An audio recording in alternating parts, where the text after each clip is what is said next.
These notes were never supposed to be public. 2019, 15 pages of notes surfaced from a dead astronaut's estate. They describe a meeting, a car, a Las Vegas parking lot, October 2002.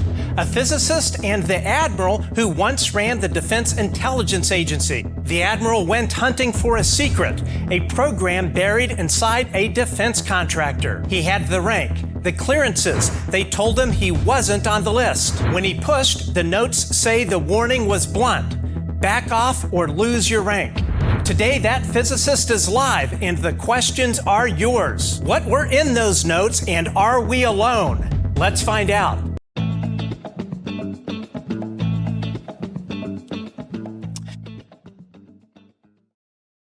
I'm Matt. For nearly 80 years, and insiders of a crashed craft they say were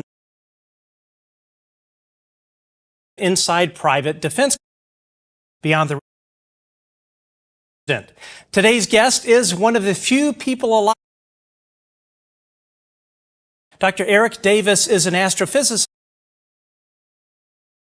AAWSAP programs and the task. He wrote the Air Force's rotation study. Can barely get that word out. And he is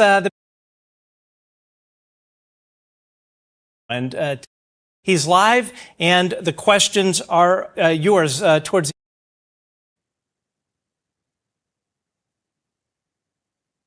Dr. Davis, how are you, sir? Good. Your audio was cutting out during your introduction. Oh, boy. So I didn't know. Yeah, it was going in and out. Uh-oh. Okay. Well, hopefully it will come back. Maybe NSA is messing with us a little bit here. Well, thank you for having me on your show. I think you've been trying to pull arms and legs off my body to get me to appear on your show for quite a long time, and I'm happy to be here today. I am so excited to be here. We've spoken in person a couple of times. I think last time I saw you might have been the Soul Foundation. Does that sound familiar? Yes.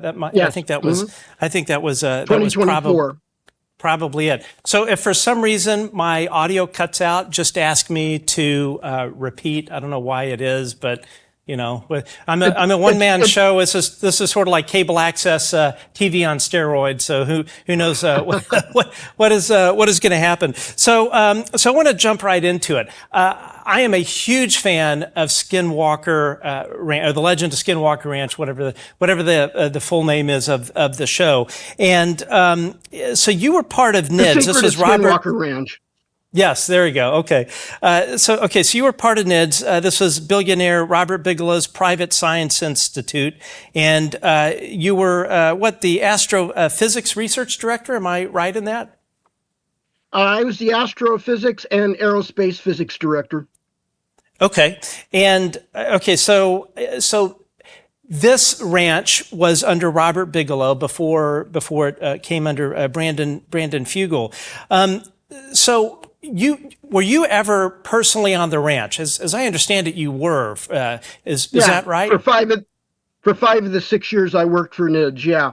I was on the ranch between 1 and 2 weeks out of every month, but not by myself. I'd be with two of my coworkers or one of my coworkers, and then sometimes they would get swapped out with one of Bob's contract investigators who was always on retainer to him. And then other times I'd be off the ranch for a period of time on vacation, or be cycling, letting someone else take a trip cycle so I could stay home and stay in my office and actually get work done. Understood. So your time on the ranch, what did you personally witness or investigate on that ranch that was anomalous? I mean, obviously you investigated a lot of stuff, but stuff that you personally encountered. A craft on the first night that we were there, for the very first time Bob Bigelow took us out there. Then in November, so that was September of 1996 and November of 96, Colin Kelleher and I were out on the back porch of the double-wide manufactured home that he had installed next to the Sherman house, and the Shermans were still living in it. We saw another craft, and it was similar to the one that we saw in September in color, size, dimensions, and it was different in that in September it had vertically landed or descended down from the sky, landed roughly half a mile to a quarter of a mile away from where we were. The light went out, the craft was lit, and its light went out, and then for 30 minutes, we couldn't see any other movement or action, and then at the end of that 30-minute period, the light returned on the ground level, but it was displaced to my left quite a distance. So somehow it had moved horizontally in a 30-minute period. And then it winked out and it was gone forever. We went out there the next day and couldn't find a trace of anything. We scoured that whole property between where the house was all the way to the far west fence line adjoining the next door neighbor.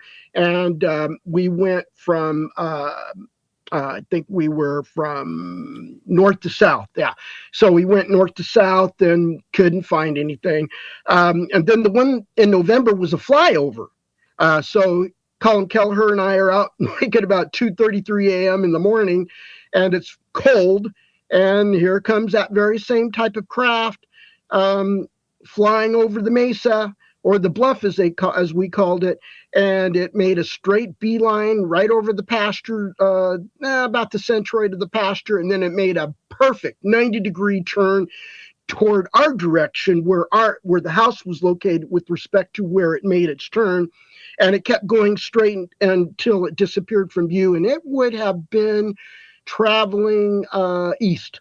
And okay. So yeah, and so it was really it went north to south and then traveled east. So it was very, very interesting. No noise, no nothing, no aircraft lights. It was all dark amber light, very large. So was this an orb, or was there a physical structure to it? Well, we couldn't see because the light was very bright, but it was obviously a solid object. You couldn't see through it. But the light was an amber colored, very bright, very intense. I don't think we could make out any structure other than you couldn't see through. It was very opaque. And I don't think we would want to call it an orb, because the orbs that were known on the ranch, which we ourselves later saw the following year or year and a half, were small. They were probably human head size. Or basketball size, nothing bigger, nothing smaller. And those orbs that have been seen on the ranch by the Sherman family and by us were consistently basketball to human head size. Okay. Okay. And they never flew up in the sky. They were always at human height, above the ground level, maybe no more than 6 feet above the ground at the best. This thing that I reported from September, November was much larger and was up in the sky. Now, I don't recall when it first made its appearance on its vertical descent to the ground on the far west side of the ranch in September of '96, and the similar one that flew over the ranch in November 1996. But in the November case, that thing was not like a satellite up in orbit or a star. This thing was I would estimate about 500 feet above ground level. That's how low it was. Okay. So this thing was big, and I'm curious your opinion. You wrote the Air Force's teleportation study as a wormhole thing, right? Teleportation physics study, yeah. And that included using a solution of Einstein's general theory of relativity to find a equivalent for a traversable wormhole that would resemble the Stargate, like in the Kurt Russell movie and the television series. And I forget the name of the actor who was leading the series. I never got it because of work schedules and other family things. I never got to be able to see that show. I'm always busy writing Air Force reports, or at that time I was working full time at NIDS. So I never did get to see the show, but I did get to see occasional parts of the episode. So I'm familiar with the show. It's based on the movie, which is phenomenal. Yeah. Sure. So this is called a flat-faced traversable wormhole, in that it's not spherically, it does not have a spherical geometry like the first traversable wormhole solution to the Einstein equations that Kip Thorne and Michael Morse had derived back in 1985. And they worked 3 years to do the mathematical development of that solution, to find out its implications, its applications, and then they published their first paper in the American Journal of Physics in 1988, and simultaneously a paper in Phys Rev D, Physical Review D, I think it was, and that one was about using wormholes as time machines. And so this is not the spherically symmetric wormhole throat. This is a flat wormhole throat, like a doorway. You step through it and you come out, you go out the other side. But when you go out the other side, you're light years away from where you stepped into it at, your departure point. So I want to interrupt here. That's close to the Stargate. Okay, sure. So in your opinion, do you think there's a wormhole at Skinwalker Ranch, or do you think there's a craft buried underneath? What do you think that is? The wormhole phenomenon had been seen at Skinwalker Ranch by Terry Sherman. I don't recall now. It's been so freaking long ago. It's already been 30 years this month. Next month, actually be 30 years next month, when Bob Bigelow and I sat in his big office suite at Park House on Southeastern Avenue in Las Vegas. And we had a speakerphone call with Terry Sherman, where Bob had kind of like a overarching discussion with Terry of his and his family's history with the phenomenon on the ranch, which finally led at the end of the conversation a discussion about Bob buying the ranch for NIDS. Okay. And I had been hired before Colin Kelleher and George Annette were hired just the month before that. So all three of us got hired in the month of July, but I was the first hired. They came on board about roughly 2 weeks later. And then in August, Bob Bigelow and I are having on the speakerphone Terry Sherman about all of what was going on. Bob was made aware of the ranch by his field investigator on retainer, Shelley Wadsworth, up in Pioche, Nevada. And she's very close to the Utah border. And so she sees the newspapers coming out of Salt Lake City, like the Deseret News. And Zach Van Ick is one of the reporters of the Deseret News that picked up the story about the Shermans' terrible experiences on that ranch. And so Shelley brought that to Bob's attention, faxed him copies of the newspaper articles. One thing led to another. That's how Bob got connected up to Terry Sherman, was through Zach Van Ick and Shelley Wadsworth. One of the things that really blew me away when I read Skinwalkers at the Pentagon was this whole concept of a hitchhiker effect.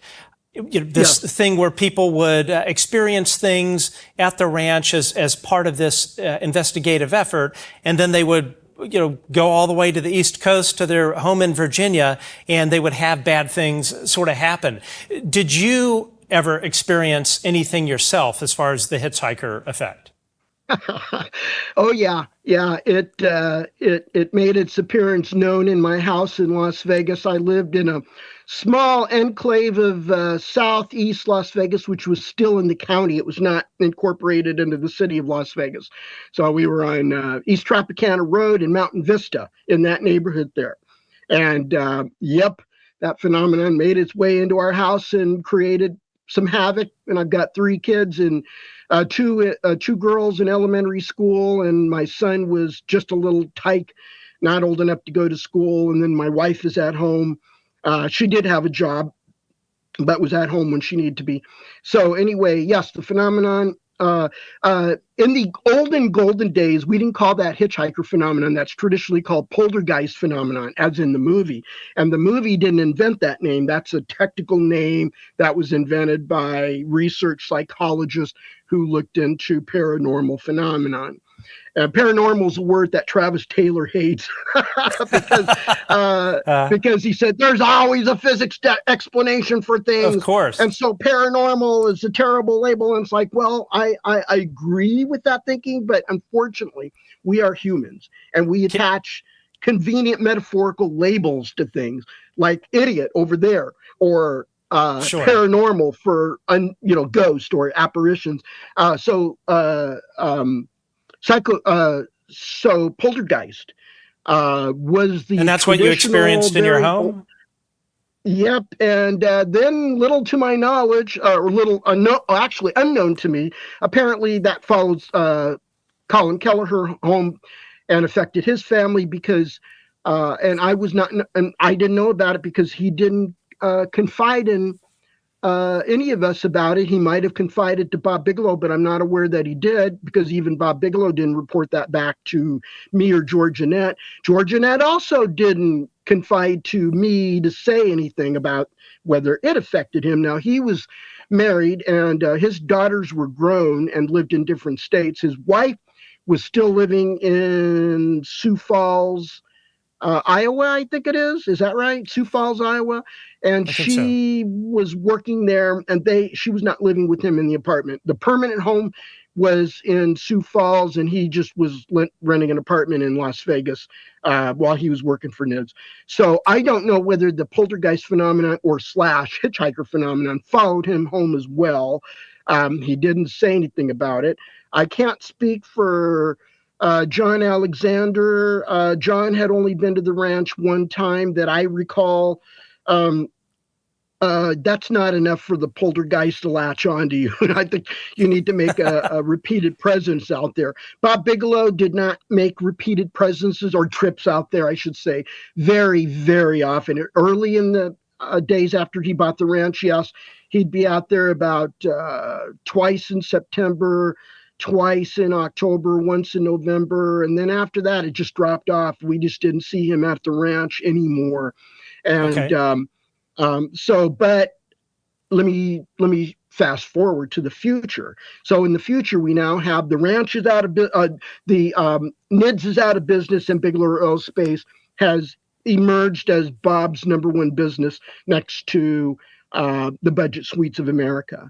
And Bigelow Aerospace, he then decides he had, after the Shermans moved to the Northwest, Pacific Northwest, Gene and Richard Dietz were nearby property owners, not far from where Skinwalker Ranch is.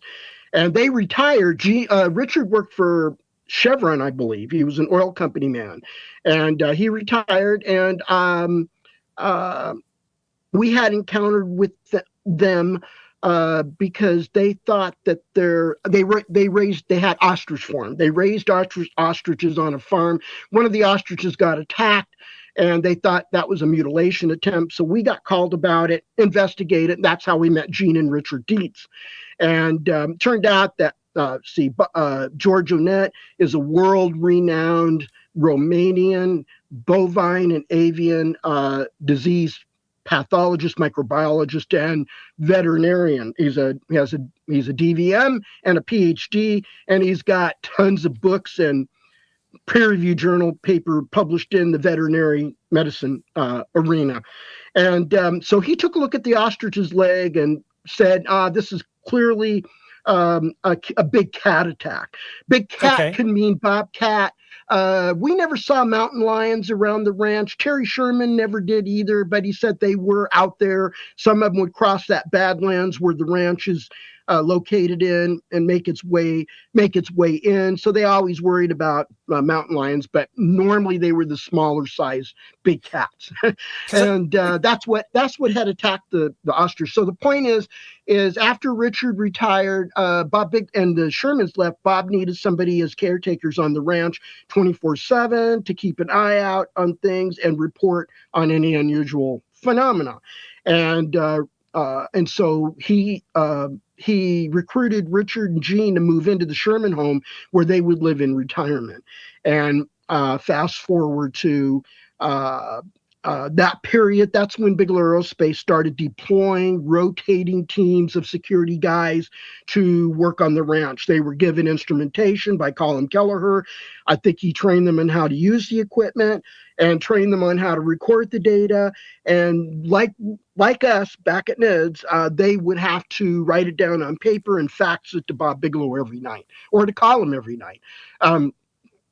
So that's what was going on back in those days. So what I was going to get at is I know that the hitchhiker phenomenon affected at least 2 or 3 of the security officers. I don't know that it affected all of them because I don't know how many of them were in the rotation lineup. Or whether it was always the same one guy, the same 2 guys, same 3 guys. Or maybe they rotated a combination of those guys with a different group of security officers. I don't know. I didn't get into the weeds of that. So I do know the hitchhiker phenomenon finally affected Bob Bigelow himself. Because he's out at the ranch a lot more during the AAWSAP. And he's escorting Senator Harry Reid and Jay Stratton and Jim Lukatsky and other people whose names they don't want publicized from the intelligence community, military intelligence actually. And they had been on the ranch, they had been on the ranch just one freaking time, and they had the misfortune of poltergeists following them to their homes in Virginia, and terrible things happened to them. And that's more than 2 or 3 people, I think it is. And then it also finally followed Bob Bigelow home, and it really upset the balance of his family life. So, and I can't guess what they were going through, but I've heard tidbits of it. Well, hey, Brandon Fugel, if you're watching, I would come to your ranch, but only for a day. That sounds like that's the insurance policy. Well, I want to circle back to the cattle mutilations, because I know you guys studied that as part of NIDS.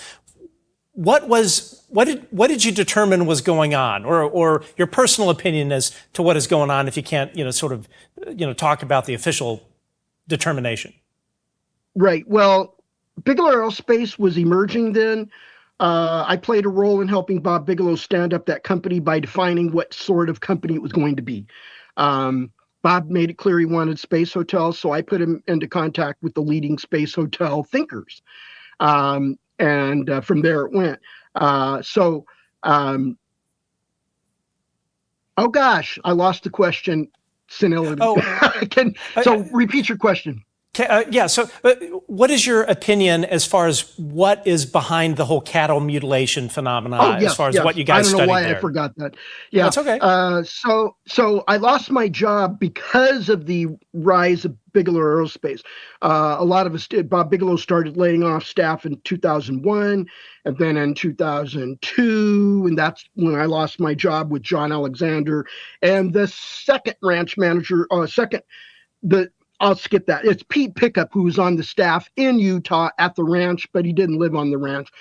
This is before Gene and Richard started living on the ranch. And Pete followed Terry Sherman, actually.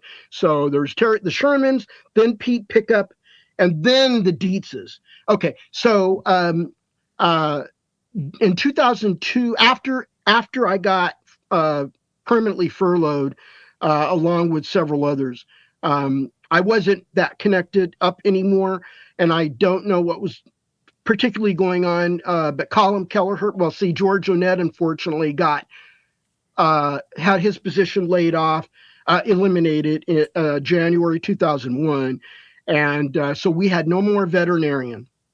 So sometime after I got laid off, Colin Kelleher continued his investigations into cattle mutilations. He got in contact with experts that had some connection to this at Los Alamos National Laboratory, and he wrote a book about it, Brain Trust.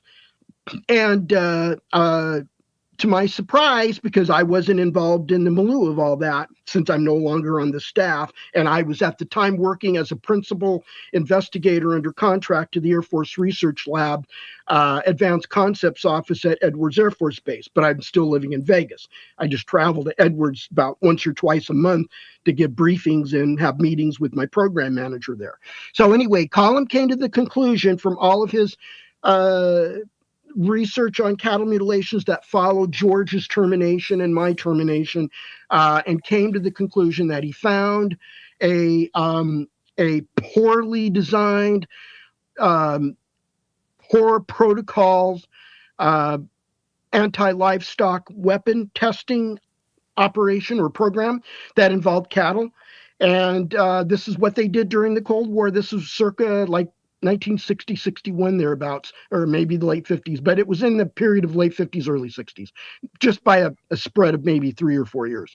And what had happened is the biological warfare guys came up with the virus that was not meant to kill cattle. It was meant to infect them, because they need to see if they can come up with a very intense vector, a viral vector that can infect animals rapidly, highly infectious.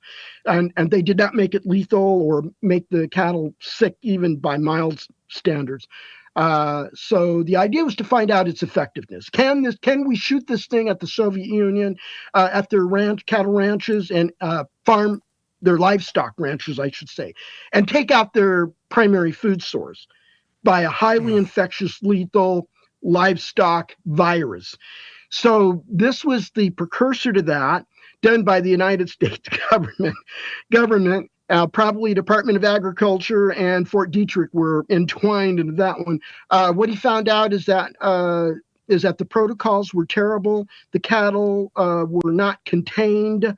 I think I haven't read Colin's book in 20 some years, so I've forgotten the details, but I think the cattle were mixed with cattle from private ranches that were allowed to graze on the same federal property, because a lot of ranchers graze their cattle on federal properties that are open for licensed grazing use.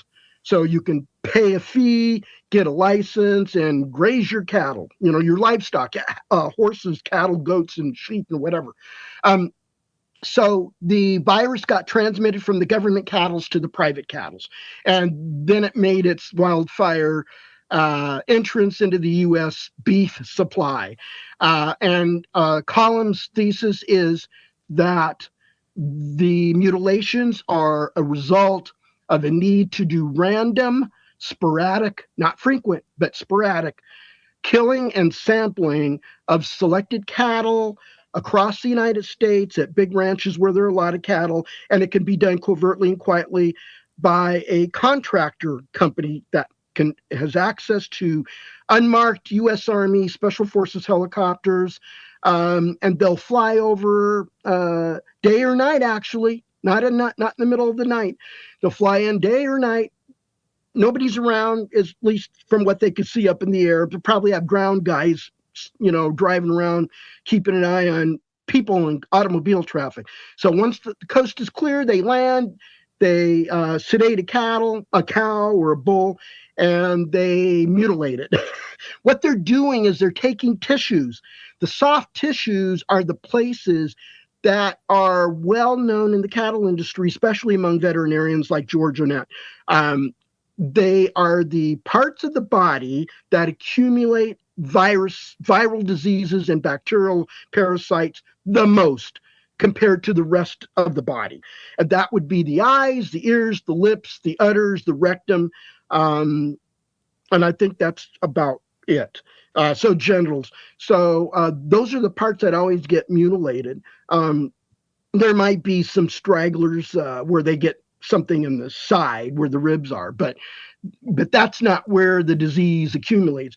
viral and bacterial diseases accumulate the most in those soft tissues, and that's why they were always mutilated. So that's Collins' thesis, is that this is a group that he found out about from contacts at Los Alamos. I don't recall if he named them in the book. He might have not been able to. I'd have to go back and look at my book to refresh my memory on it. But that was the answer.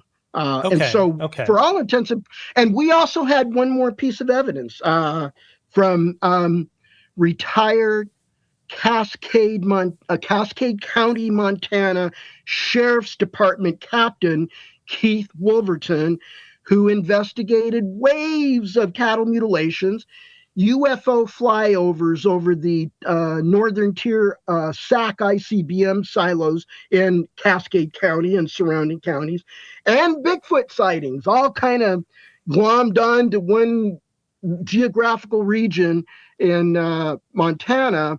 And so his deputies in the desk would take, they would write police blotters of all called in reports from angry cattle ranchers or upset Air Force security police officers and whatnot, or farmers who see a Bigfoot running across their property not far from the front porch or back porch. Anyway, so he documented this for several years, wrote a book about it, Mystery Stalks the Prairie.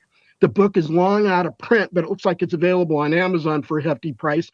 And he documented it. So he produced a very big case file of all of that. They found, they found hard evidence that the cattle that were mutilated were drugged, just like I said, but I thought they'd be drugged with the sedative. I'm probably putting the word sedative in Colin Kelleher's mouth. They might have been drugged differently, but I would have done a sedative. And I think George Annette would agree with me. So anyway, we found amphetamine, speed in their blood, in their body. We found the tin foil that was used to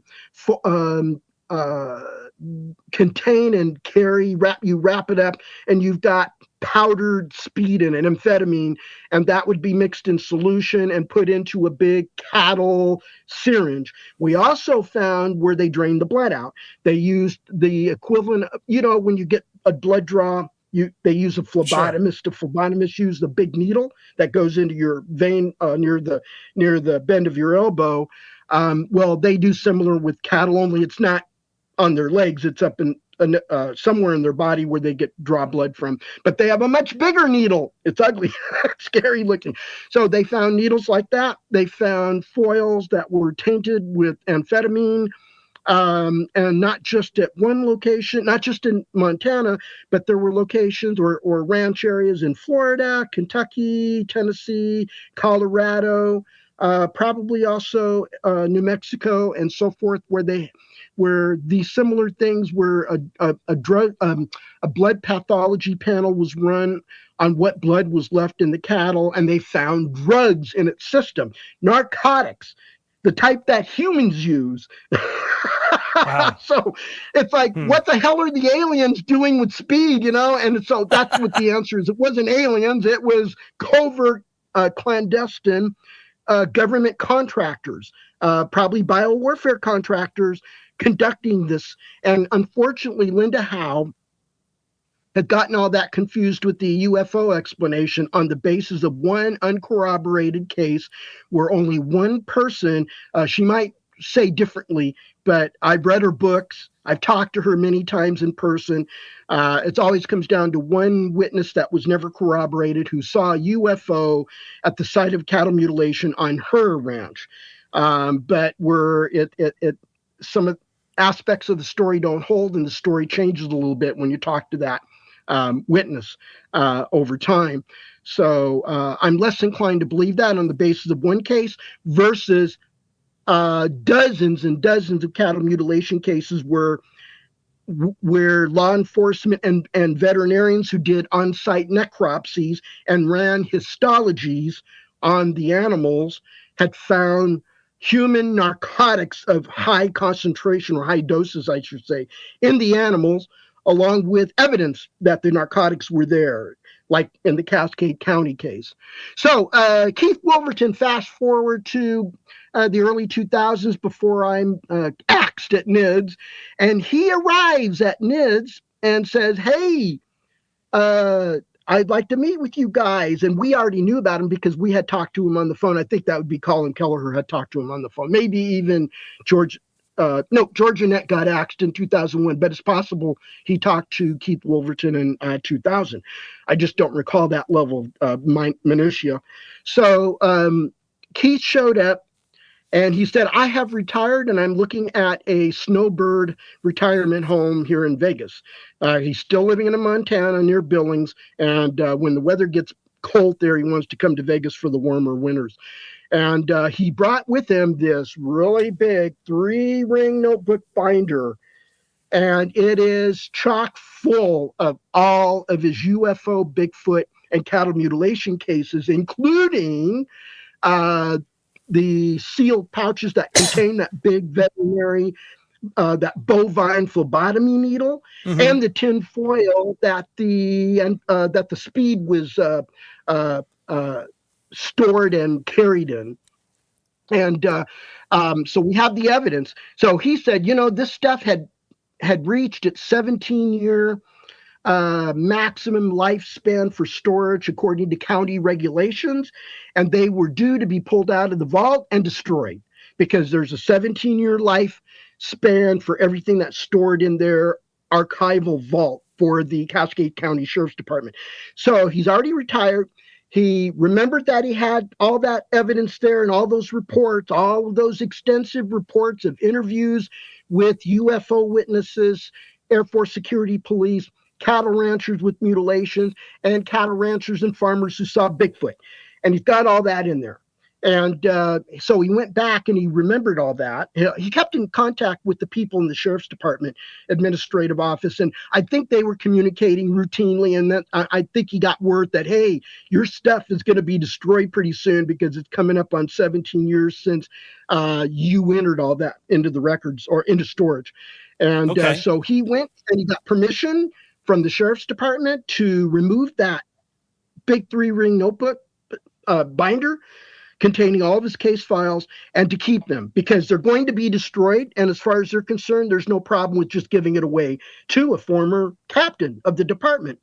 Big deal. He wrote the book back in the mid-70s and they don't have trouble. So he brings it to us and he gives it to us. We got it for keeps. And I went through that and did a statistical pattern analysis on every one of those cases. I did a pattern analysis on all the Bigfoot cases, the ICBM UFO encounter cases, and the cattle mutilation cases. It was really interesting to see the pattern. Wow. And I made bar charts and graphs of all that, and we presented that at the NID Science Advisory Board. So the sum total of Column's work, getting information from Los Alamos, plus what we did at NIDS before George left NIDS unceremoniously, unfortunately, and Keith Wolverton's evidence, and all the and like I said, the sum total of the NIDS evidence includes not just mutilations in Utah, but the mutilations in other states that we were able to go to or collect data from veterinarians and law enforcement in those states that they were willing to share with us. So that's what it looks like. It's man-made mutilations. Okay, well, at least we know that the government treats animals ethically, so I'm really glad to hear that. By the way, I want to tell you something. There's something you should know, and people are going to say, hey, wait a minute, isn't the government contractor committing a felony by killing a 2,000-pound cow or bull? And, they could be taken to the market for auction and make big money for the rancher. And I would think that'd be like Grand Theft Auto, the equivalent of Grand Theft Auto, based on the kind of money those ranchers can get at the auction houses for cattle. And the answer is no. So our former chairman of the Science Advisory Board, the founding chairman, was Dr. Christopher C. Green, a.k.a. Kit Green, formerly of the CIA, Directorate of Intelligence, and later General Motors, and the number 3 man at General Motors. And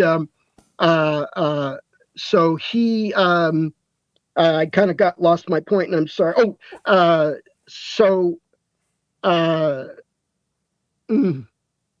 boy, actually, it's not when you're getting, Sure. When you Well, have actually, I want to move on if you don't mind. So you were on American Alchemy, and you talked about Oh, yeah. Corona, which is what people would more commonly known as Roswell, correct? It's commonly called Roswell because the news press was given press releases from the 509th Bombardment Group stationed at the Roswell Army Airfield in Roswell, New Mexico, which is where future Apollo 14 astronaut and Navy pilot and astronautical engineer Edgar Mitchell lived, and when he was in high school. So the actual crash took place in Corona, New Mexico, on the Foster Ranch that was managed by Mac Brazel, and that ranch is about 106 miles from the city of Roswell. And you're certain that this occurred, and I believe you said that there were biologics found as well, correct? Okay, biologics refer to vaccines. I don't know who the hell started Dave Grush on this use of the word biologics when he testified before the House Oversight Committee 3 years ago, actually. And no, biologics is using viruses and bacteria to find vaccine cures for diseases, sure. Viral diseases, bacterial disease. It should be I like the old-fashioned word "dead alien bodies." I mean, why not? Okay, so it's NHIs, so NHIs, yeah. Are you 100% sure that this did indeed happen in your investigation in NIDS, and because you were looking into crash retrievals during NIDS, correct? Starting in '98, yeah, and I interviewed Brigadier General Arthur Exon, who was a lieutenant colonel at the time at Wright Airfield. He was there in doing temporary duty to work on getting his master's degree in industrial engineering, and he happened to know everybody at the RAAF. You knew Colonel Blanchard, you knew Jesse Marcel Sr., Major Marcel, you knew Walter Hout. I think Walter House was the press officer. Marcel was the intelligence officer, and so forth and so on. So he knew these guys. Back in those days. He also knew Pappy Henderson, who was a pilot in the Air Transportation Command. And I may not have that name right. It's the Air Force Transport Command, possibly. Okay. So he knew him, and he was right there when Pappy arrived with crates from the Foster Ranch, geologist field kit that didn't have the tools in it, but it had samples filled up in it from the craft, debris that was recovered from the craft. The craft was not a 100% debris field. It was a partial craft with some chunks of it that splintered off into debris. It hit an arroyo and busted up. Oh, and plus it skidded for several hundred yards. So it left debris along its skid mark until it came to a rest in an arroyo where it hit. So you got a craft that's crumpled up, broken off, and all that kind of crap. So he knew all about that. And how many, did you hear like how many, we'll call them alien bodies, were on that craft, and do we know what they looked like? They were 4, and they were the Greys, the little 4-foot guys with big heads and very diminutive bodies. There's a medical word I'd want to use, but I can't think of it. But anyway, it's consistently the Greys in that case. The one at Ciudad Acuña, Mexico, which is on the other side of the Rio Grande from Del Rio, Texas, that was in December 1950. There was a single occupant on that, and that was also a Grey and a Nat craft. And I haven't heard any other cases that had Greys or any other type of species. It's usually been the Greys, but I haven't been able, during my work at NIDS, my work for AFRL, and my work for Hal Puthoff, where we were both, at the time at which we were both working for the AAWSAP under contract to Bass, I could never crack that nut. I could never Okay. crack the nut of alien communication with the government other than my interviews with retired President George Herbert Walker Bush in 2003 and letters Right. exchanged in 2005. So, yeah, there was alien contact, but somebody's got that department, and they keep it hidden well. And and I'm sorry to interrupt, but as far as like your work at NIDS, were you ever privy? And you probably can't even answer this. Were you ever privy to any classified information that would give you a clue that that Roswell did happen? Not Roswell specifically. I was given leaked classified information by someone who was an executive administrative assistant and field security officer for one of the legacy aerospace companies that no longer exist. It got absorbed by one of the other legacy aerospace companies after 2000 or about that period of time. And that individual revealed that Wright-Patterson Air Force Base, where they had a facility at, her company that employed her, and they had intact craft there that they were trying to reverse engineer. And so that I knew about. That was illegal information. She shouldn't have told me, but I didn't have security clearances with the need to know to get that. That was leaked. And that was kept very quiet until the leak of the Wilson notes, in which elements of her story, of that woman, that's a woman, that individual's story, were included as context, to provide context to the Wilson notes. It wasn't, it was just kind of glommed on to the Wilson transcript to provide context to the crash retrievals, absurd security measures to keep it hidden. Okay. Yeah, and I want to ask you a question, but we're going to take a quick break. But the question is, how many alien species are there? But hold that answer. I'm just going to.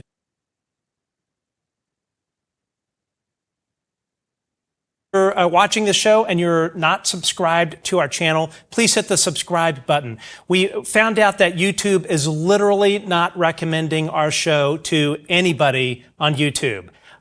We had changed our sort of channel category to news and politics because we were talking about what was going on with UAP stuff in Washington. But apparently it's really effed up the algorithm, and YouTube is literally not promoting our show whatsoever. So when you leave a comment, when you hit,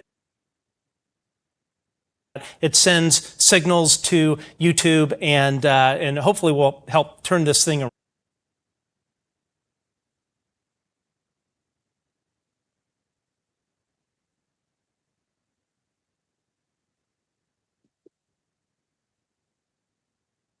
Like zero. We don't have Peter Thiel or anybody bankrolling or paying the studio rent here in Los Angeles, which is not cheap. So,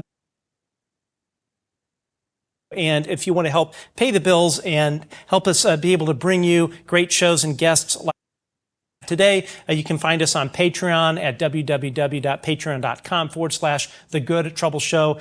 The link is also in the YouTube. And also, super chats are open. You can do the whole super thanks thing. All of that goes to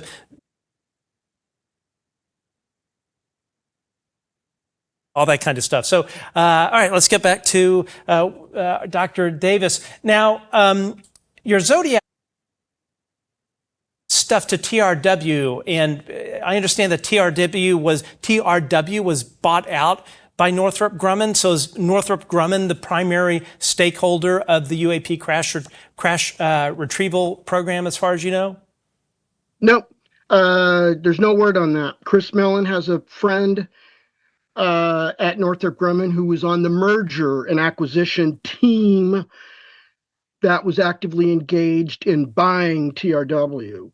And he told Chris, and remember, I'm getting this from Chris. So what Chris tells me is he told Chris that there was no sign of this type of program, but that doesn't mean it didn't exist. What it meant is its contract likely had been terminated.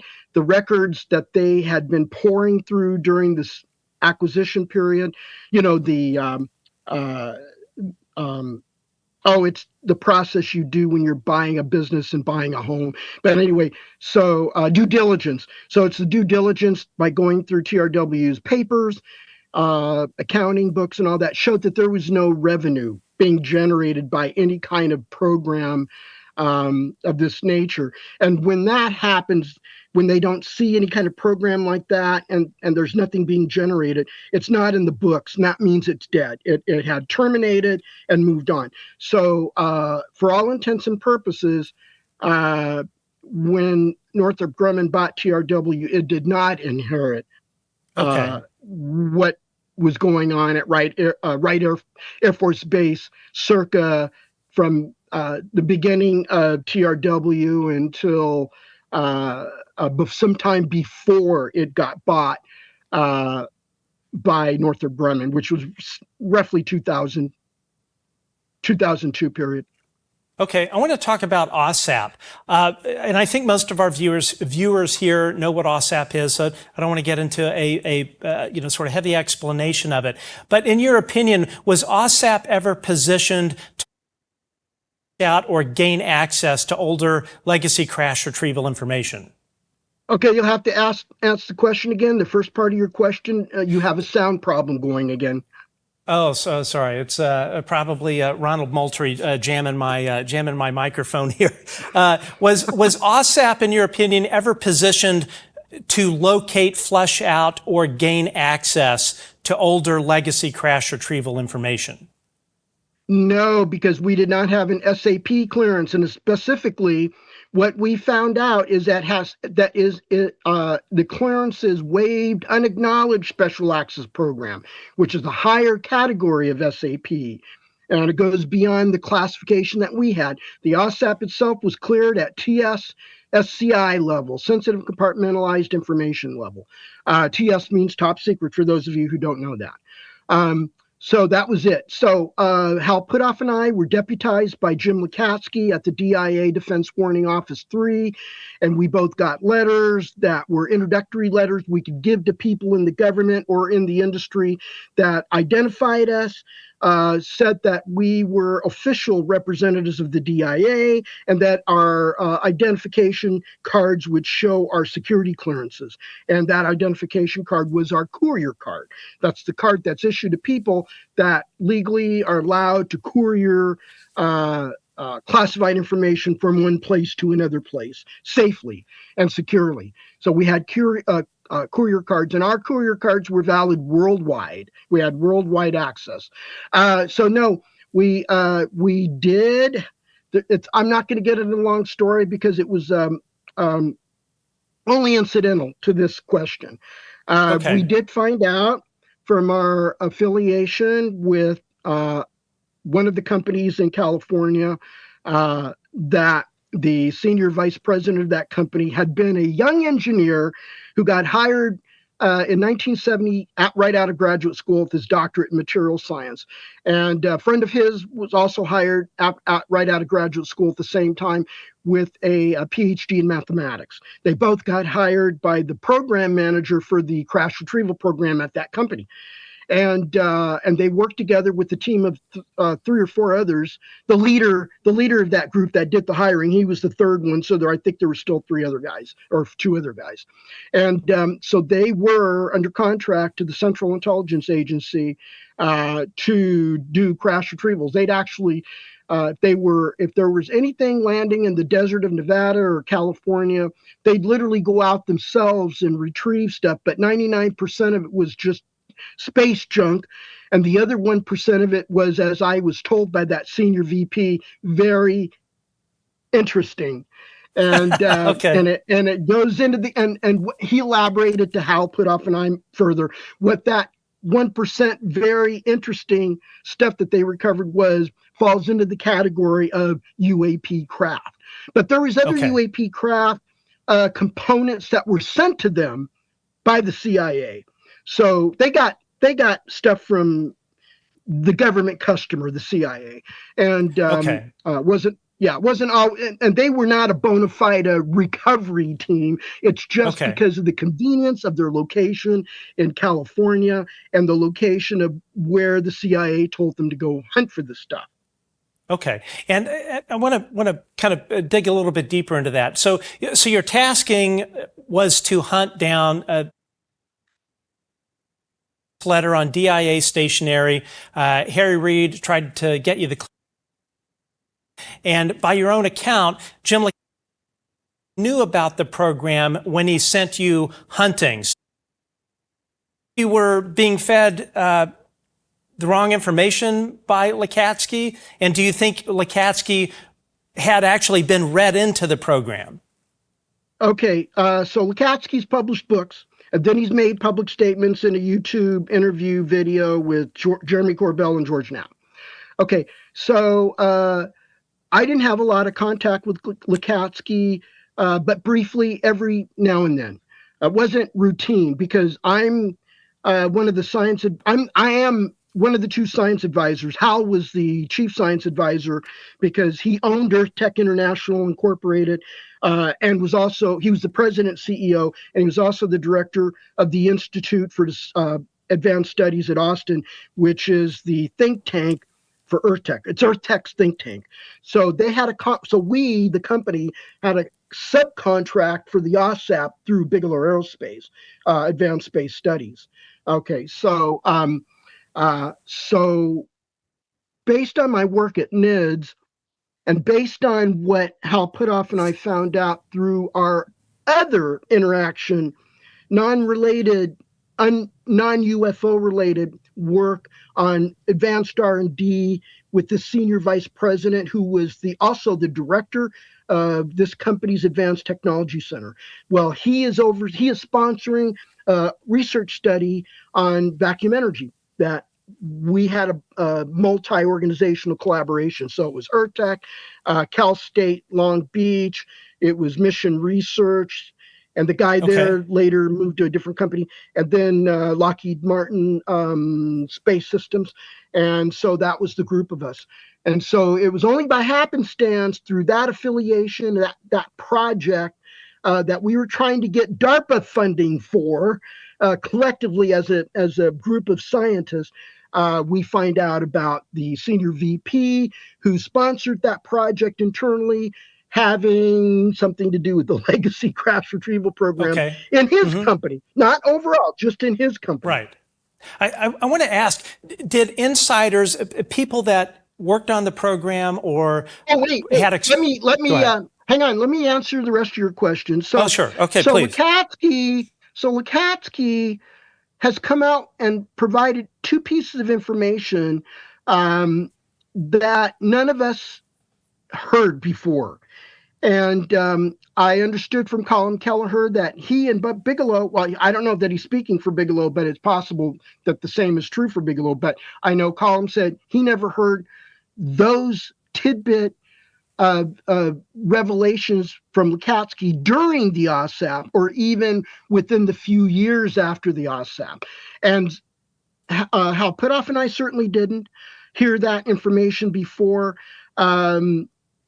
I met with Jim Lakatsky for a relatively long period, more than a day, at the Army Research Lab in Adelphi, Maryland, in July of 2015. We were there attending an advanced energy workshop, and so he was there. I was one of the session chairs, and I gave a plenary talk on my session, which was quantum vacuum energy, and then I had experts in quantum vacuum, zero-point fluctuations, zero-point energy, which I umbrella it with quantum vacuum energy to simplify the terminology.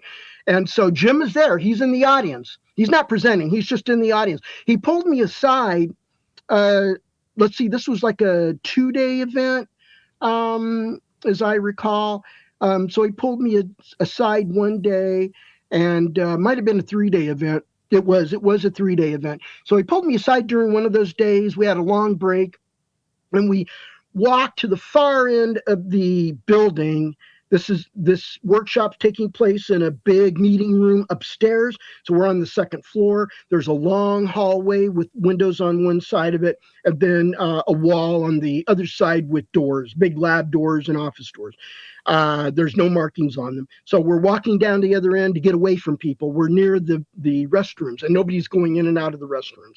So we're over by there. He wanted to tell me about what's happening with him at the DIA. He contracted leukemia and was going to take a medical leave of absence from the DIA to undergo treatment.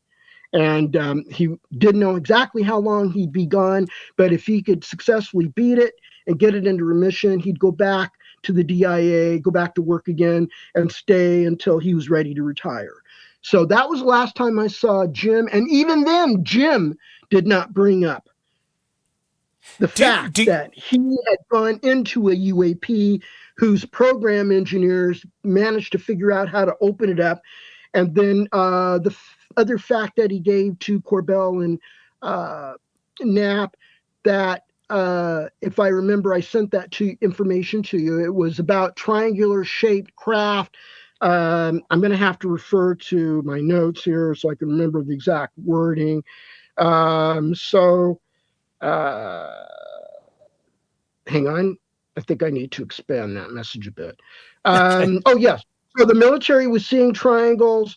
And so the AAWSAP was trying to figure out the physics of how to do that type of propulsion. And he was asked by Jeremy Corbell, do you think it's already been achieved by the U.S. government or it hasn't?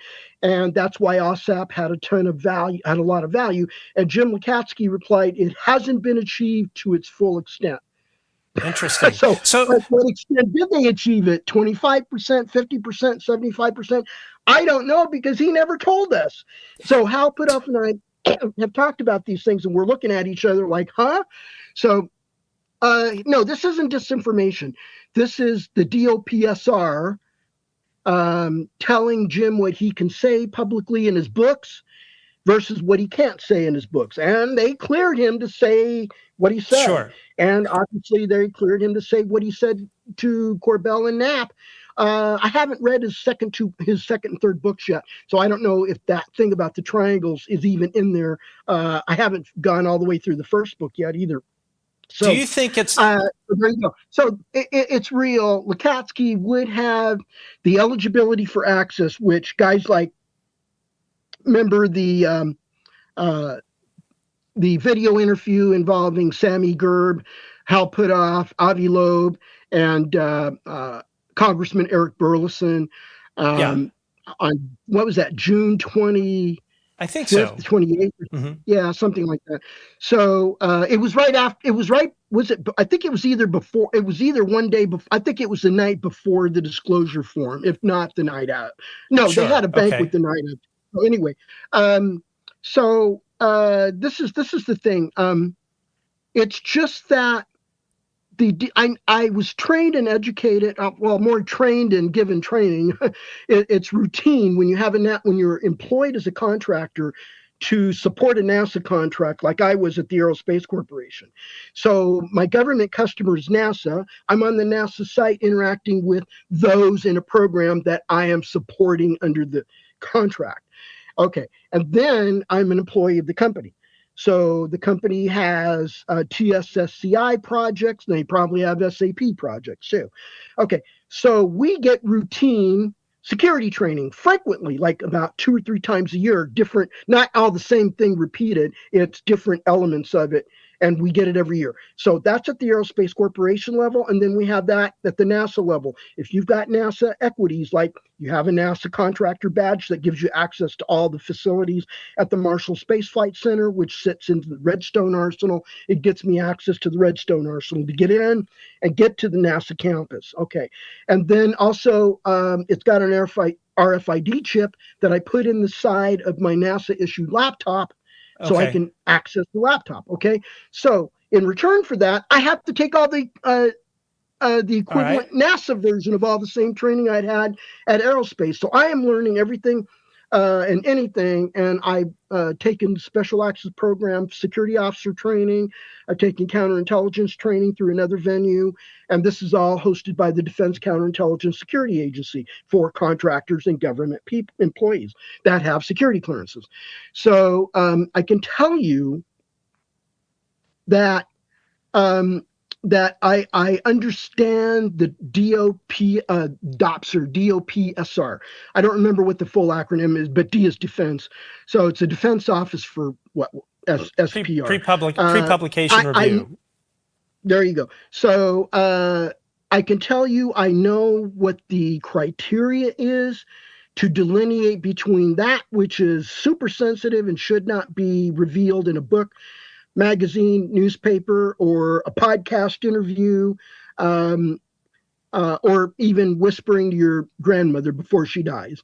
Okay. And then distinguish between that information and information which is not considered to be sensitive. So that's how come I can tell you that that DOPSR told Jim Lukatsky what he can talk about openly that isn't that sensitive today. And I already had that training, so I know that when I talk about this stuff and you're hearing me say things, there's a lot of people out there that see me on these podcasts saying, oh my God, Eric, or maybe they see me at the Soul Foundation Symposium and I didn't make it to the disclosure forum because of work. Major changes at work, so I had to stay home. Anyway, so they hear me say these things on podcast or at these big forums.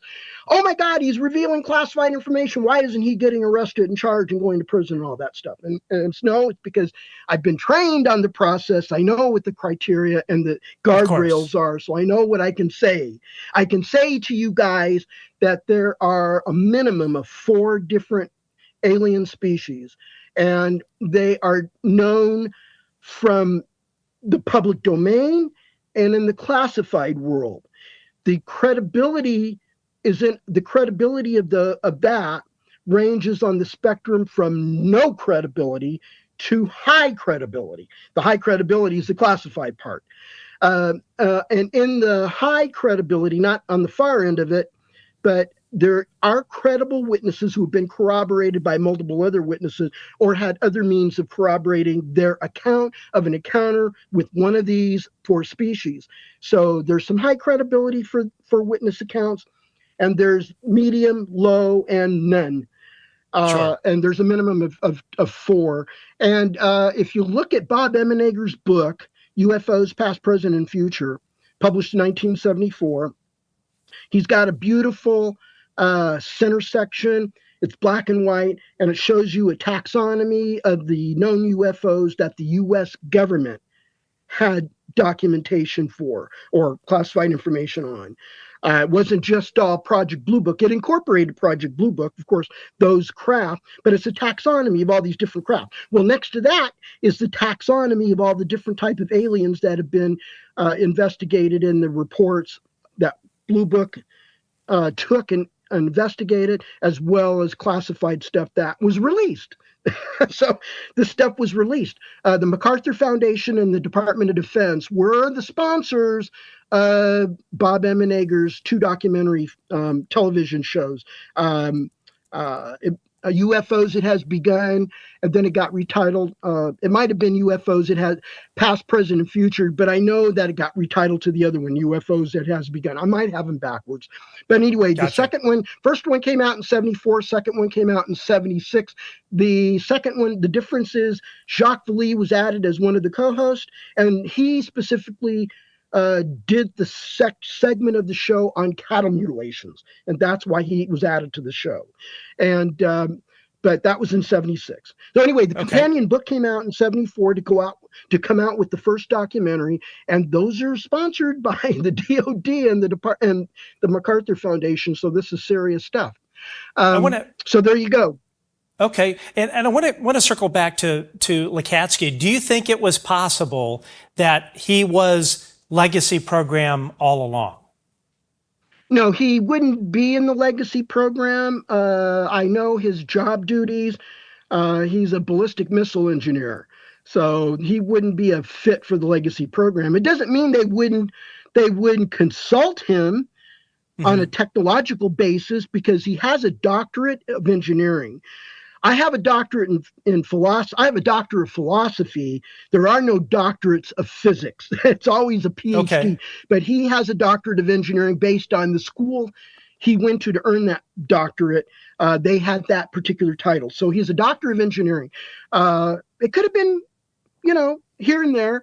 They could have briefed him or consulted him without telling him that they were the legacy program or one of the actors in the legacy program, and they needed his information. And it might not have been later on, possibly. I want to spin this up a little bit as a big possibility. Possibly during the AAWSAP, when we were looking for the legacy programs, he knew already because he had Jay Stratton working with him.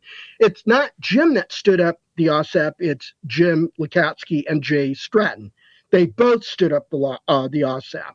And Jay's his memoir is finally coming out in October. He's got an actual day of that month that memoir is coming out. I'm hoping he'll talk about that issue, that era, that history. And it's not out of the question that Jim could have been briefed at a superficial level for the purpose of consultations or as a courtesy briefing. Because let me tell you about a man named Jim Semivan, who all of you out there in UFO land are very familiar with from TTSA days.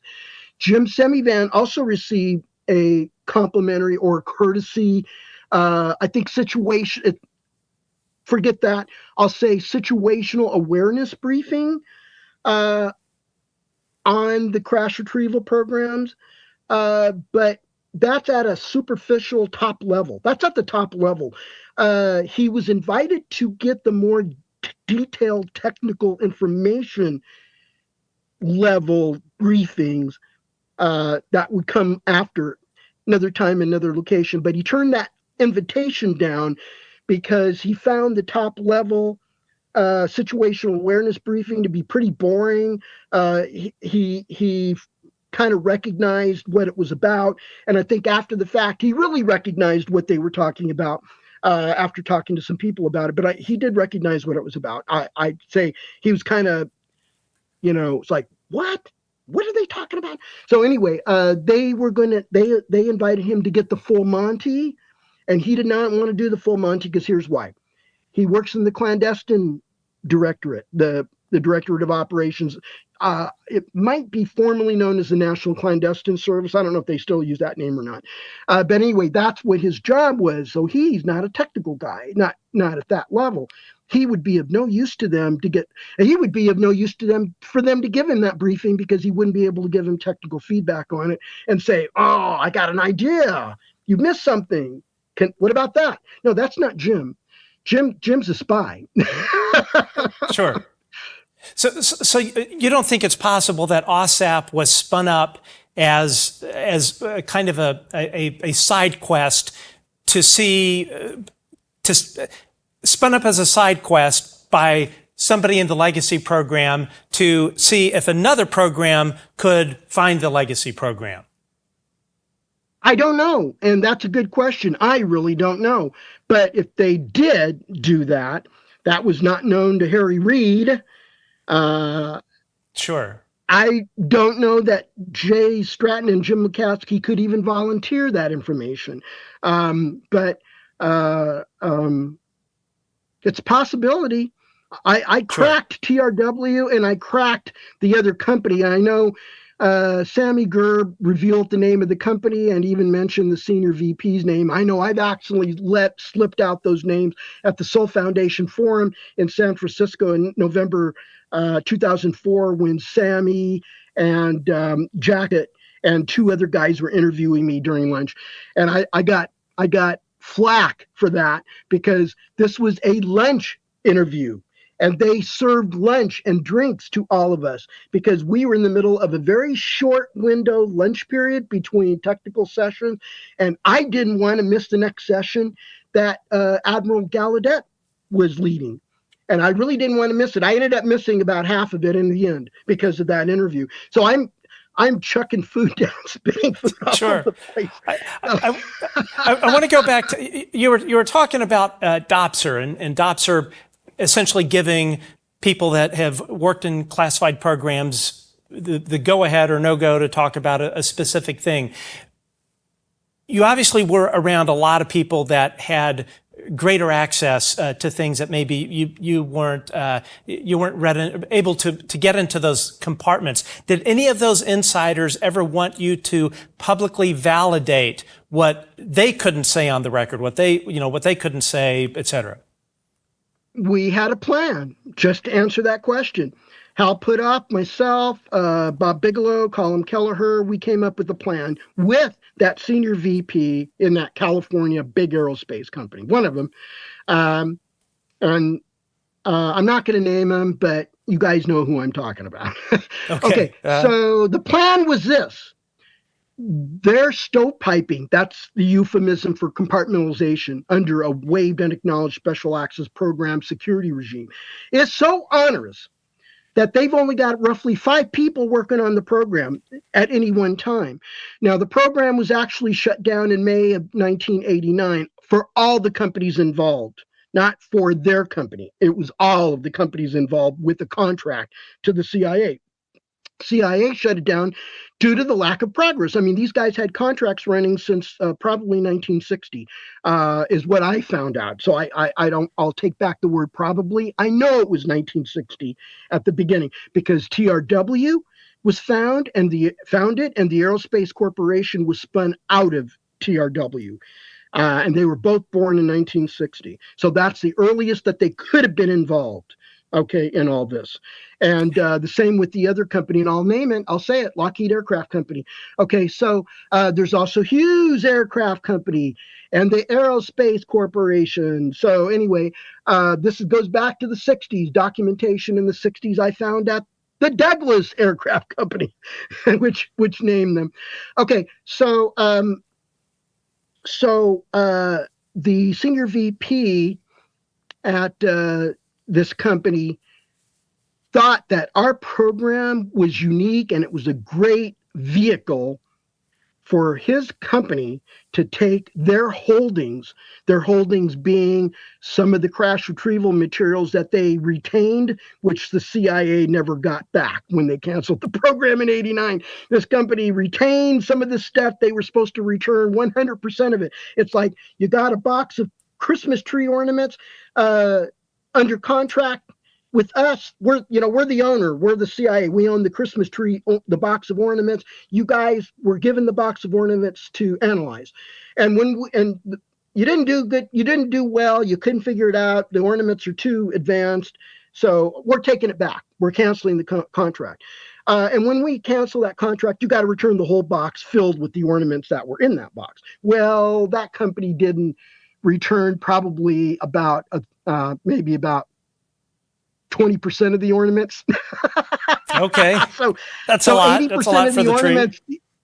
Yeah. So 80% of the ornaments got returned, and the company quietly kept 20% on the chance, of course, that over the years, their laboratory technology, physics, and engineering would have advanced over the years such that they reach a point where they want to pull those 20% of the ornaments they kept for themselves out and put them back in the lab again and see if they could use the new laboratory techniques, new laboratory diagnostic tools, like what Gary Nolan has at Stanford.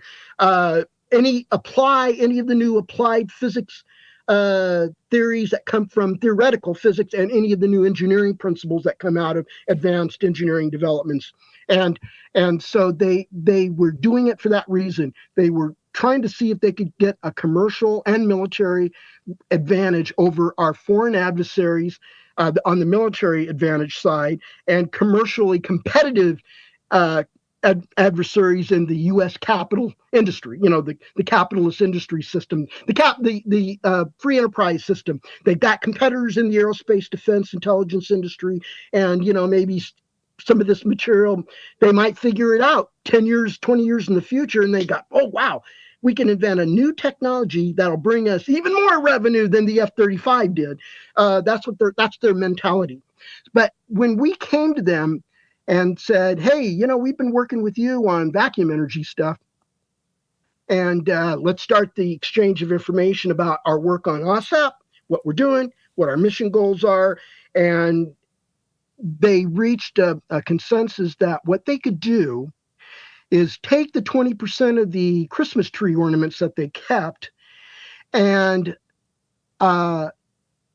initiate a contract with EarthTech. Okay. Here, us, Hal and I, and our other staff here in Austin, Texas. And we would get that material. But EarthTech did not have the advanced diagnostic laboratories that even that company had.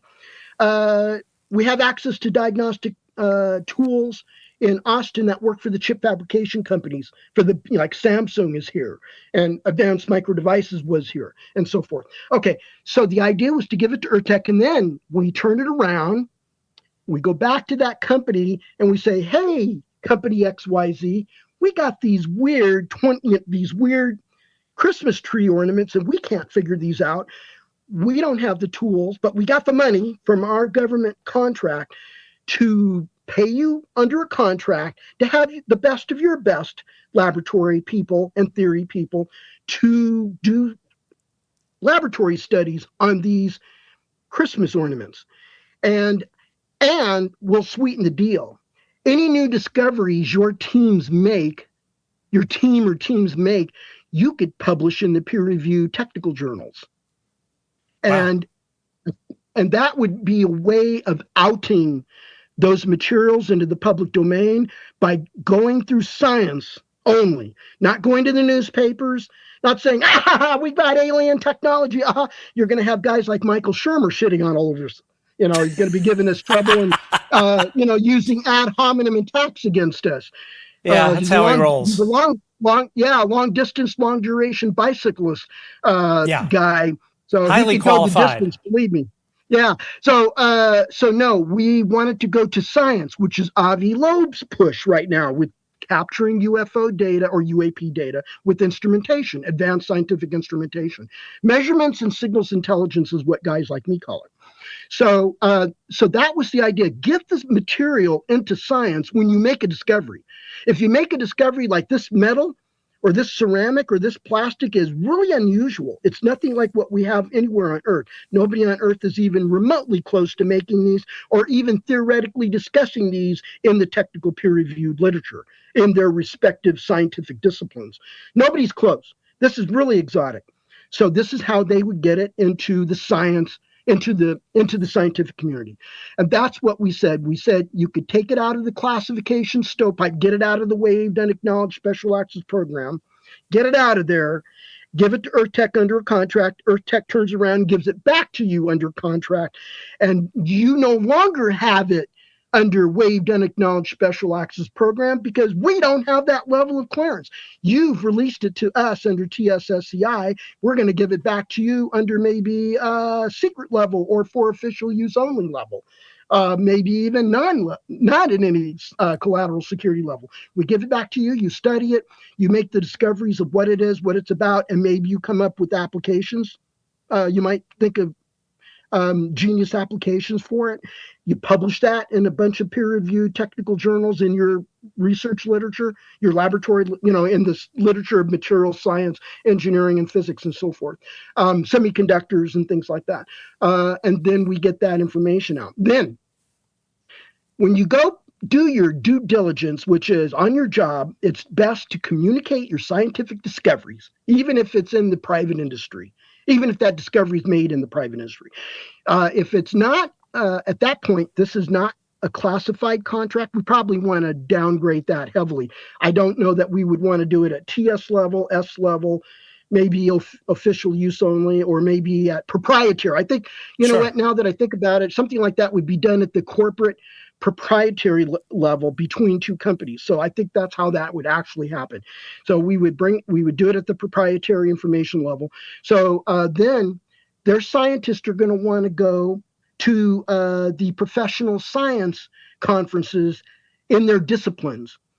And they'll associate with their disciplines like the IEEE, the American Society for Mechanical Engineers, the American Institute of Aeronautics and Astronautics, etc. So you go and give a technical presentation on your discovery relevant to the discipline of that conference that you're attending. Then you might have a statement saying, which we all have to do. I had to do that for my AFRL studies. By the way, the teleportation physics study wasn't my only study. I did 5 or 6 of them total. Okay. Only one of them didn't get published. Okay, so when you give a presentation based on a government contract, and I have, You have to say this study was funded under contract number XYZ123 with the Air Force Research Lab, for example. So in this case of this scenario that we were designing, it would be the guys from company XYZ would then say on their presentation slide, it would also be on their technical papers, by the way. You do the same thing. You have to do the same thing in the acknowledgement section, which comes before the list of references in a technical paper. You will acknowledge that this work that you are publishing was made possible by the funding under contract XYZ123 with DARPA, for example, DARPA Program Office X, for example. So it's going to be on the technical paper that you were funded on that program under that contract number, and it'll be in the presentation slides at a conference. So then at the conference, now in the technical paper, you don't say anything about UAP from an unknown origin. At the conference, you might let that slip. You might just say, oh, by the way, guess what? That's why. This is not of human origin. Right. We didn't dig this up. We didn't just make this. This was given to us from ABC, So this is how we will let it gently release into the public domain through the scientific community. And that way they have the peer review first eyes on that discovery, and that's how you get it more acceptable. So that was the big plan. The big plan failed when Glenn Gaffney got in the middle of that company's negotiation between their executive vice president, the senior VP that we collaborated with during the AAWSAP, who Hal Putoff and I had been working with other organizational teams on quantum vacuum energy stuff, research. So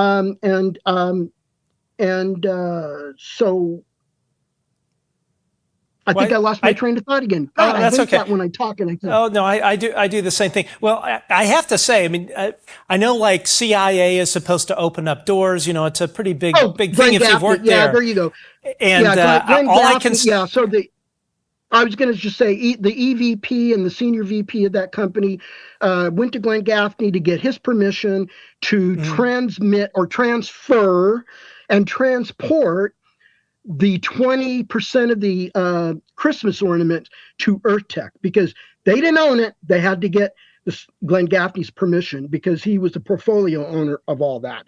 And when he found out that they had 20% of those Christmas tree ornaments in their possession, since the shutdown of the program in '89, he went berserk, said absolutely not. It's not going to happen. You ain't getting it.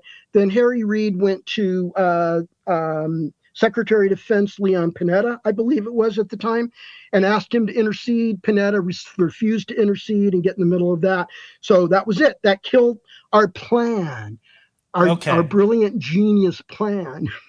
Well, and I don't know if you've seen the Steven Spielberg movie, but everybody's like doing their career 2.0, and I have to say Glenn Gaffney's acting career, I think, is off to a pretty good start. I thought he was just absolutely fantastic in the movie, even though he's a bit of an asshole in real life, as I understand it. Now, I want to go back to the program being shut down in '89. So Gerb pushed back on this podcast, and by the way, folks, he is an excellent researcher. And the question was around this, the program being shut down, as you said, in 1989. Is that firsthand information that or were you told this? It was firsthand. Firsthand from the legacy program senior VP at that one company. And he was not talking about his company. He was talking about all of the companies. And the problem is Hal hit a milestone birthday last month, and he's older than God. God love him. And his memory is not quite as sharp at the detailed information level. So Hal forgot. He's forgotten. Sure. So the first-hand information is that the entire legacy program was shut down in '89. But the CIA, what Hal forgot to say is that maybe Hal didn't think he could say it, but I will say it. The CIA, I'm sorry, the legacy that senior VP said the CIA will bring it out once every 10 years. and give new contracts to the companies, and then they will bring it, and then they will receive the materials back, and they will attempt to use. Now we're 10 years into the future from the shutdown, and it may take, and they may not be successful, but they get a contract, they get the materials, they work on it, and they say, we still can't figure it out. So they put it back into cold storage again for another 10-year period. CIA comes back, says, okay, try again. So they're going to keep doing this until the laboratory diagnostic instrumentation, physics theories, applied physics, and engineering principles catch up. And then when that next 10-year period comes, that it gets resurfaced for another look by the legacy programs, legacy companies, then they may get successful. And I think, given what Lukatsky said about the triangular shaped craft, which I had never heard about, not just me, but several of us on the OSAP at the contractor level, that tells me that somebody somewhere got successful. And now, since the companies can't talk to each other, it won't be Boeing and Lockheed. It won't be Lockheed and Raytheon. And it won't be Raytheon and Northrop Grumman or some combination thereof of all that. It could be somebody else, even Battelle. By the way, Battelle Memorial Institute was another one. So that's one that Sammy didn't think about. They are an FFRDC, and they had a hand in UFO material analysis for Project Blue Book, and they had a classified report, top secret. Jacques nicknamed it the Pentagon memo in his first volume of Forbidden Science. And unfortunately, the modern versions of that book you can get, the updated, newer version, they don't have that damn memo in it. You have to go back and get the old one with the green paperback cover, and it's got the Pentagon memo reproduced in it. So it's been allegedly declassified. I think it has been declassified finally. So Battelle is another one of those companies that was involved. I know that two of the labs at the Department of Energy, which back then was the AEC, the Atomic Energy Commission, for those of you who are very young and uninformed, poorly educated in school, the Atomic Energy Commission owned all those Manhattan Project labs, which became the national labs. And you have Los Alamos and the Idaho National Lab. And unfortunately, Sammy named Livermore and Oak Ridge. He couldn't be more wrong. It's the other two. So, but Battelle works in with them. Battelle actually runs INL. Lockheed Martin runs Los Alamos. I don't. Yeah. So anyway, there we go. Okay. So it's entirely possible this program, if you want to call it the legacy program or not, has been spun up again. It's okay. Here's the thing: the companies got shut down, but that doesn't mean the program offices at the CIA and the Air Force, which is their executive agent on most of this stuff, on this topic and other topics that have nothing to do with UFOs and aliens. Okay, so those program offices are still in existence. They have primary compartments. They'll have sub-compartments within the Wave-Dynamic Knowledge Special Access Program regime, security regime, okay, or infrastructure, if you will. So there are compartments and sub-compartments, and they all had code names. And those can keep going using government resources. So there might be some folks out at one of the national labs running it at a low level on behalf of the government program at the Air Force or the CIA. And they might, it's not out of the question, but they could just call back one or two of the industry companies, the defense industry companies, like Battelle, Lockheed Martin, Northrop Grumman, and so forth. TRW is gone. Hughes is gone. That's Raytheon now, and so forth. So you got Northrop Grumman and Raytheon replacing Hughes and TRW, et cetera. So it's not out of the question for them to bring back one, maybe two companies and give them a contract. It's just that you have to understand the Wave-Dynamic Knowledge Special Access Program security infrastructure. It does not permit hundreds of people being cleared at any one organization. It only permits roughly a handful. Okay. So you're going to have 2 or 3 or 4 government guys plus the gatekeepers. That's another thing Sammy got wrong. He's a young guy. He's not 30 years. He doesn't have 30 years of experience that I have. Didn't work at these classified programs like I did with Hal and Colin and Bigelow and the other Bigelow Aerospace Advanced Space Studies staff. There's other Jacques Vallée was on the contract. So was John Schuessler, who was the former co-founding member of MUFON, who later became one of the international directors. He became the international director right after Walt Andrus died. He was the founding international director of MUFON. So we were under contract, and it's just not out of the question that the legacy programs. See, we got to understand. Sammy doesn't grasp that there's a distinction. The legacy programs jargon, those two words refer to the aerospace defense industry.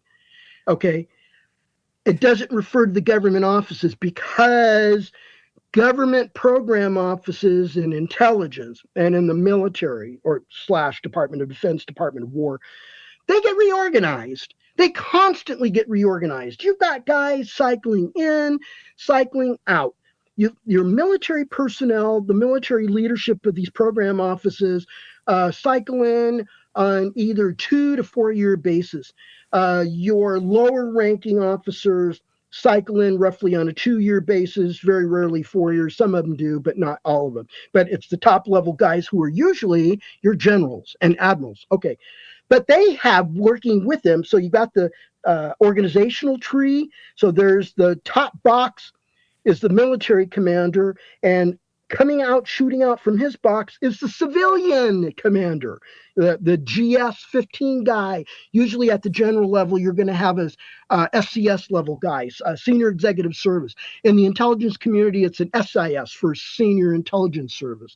And for guys like Jay Stratton, Jay moved from DIA to the Office of Naval Intelligence after the AAWSAP, or sometime around thereabouts. And he worked at the ONI, and so he couldn't go into SIS. Their nomenclature for the equivalent of an SIS is DISL, Defense Intelligence Senior Leader. And he was a 1. He went from GS-15 to 1, DISL-1. That's the equivalent of a 1-star. And then he got promoted before he retired. Sometime before he retired, he got promoted to DISL-2, which is equivalent of a 2-star. Okay. Sure. So I have to remind you that what Sammy's young, he's green, he doesn't have a PhD in anything or a master's. I don't know if he even has a bachelor's degree.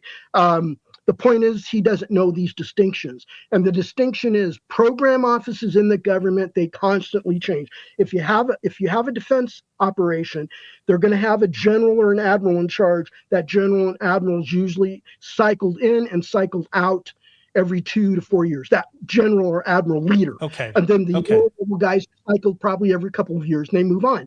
Okay, say the CIA, okay, now you have the civilian guys that I mentioned earlier. They are permanent. Those guys stay on unless they make a decision to transfer to another military service or another program office within the service they're working in. So those guys are more or less permanent. Okay, you have retirements, you've got deaths, you've got Ronald Reagan firing everybody. Now you have Trump firing everybody. So these guys will come and go too, but not nearly as frequent as the military leadership. That is not the legacy program. That's why we call it the legacy program. That refers to the aerospace defense companies that had contracts with the CIA and Air Force to do UAP studies and handle the crash retrievals.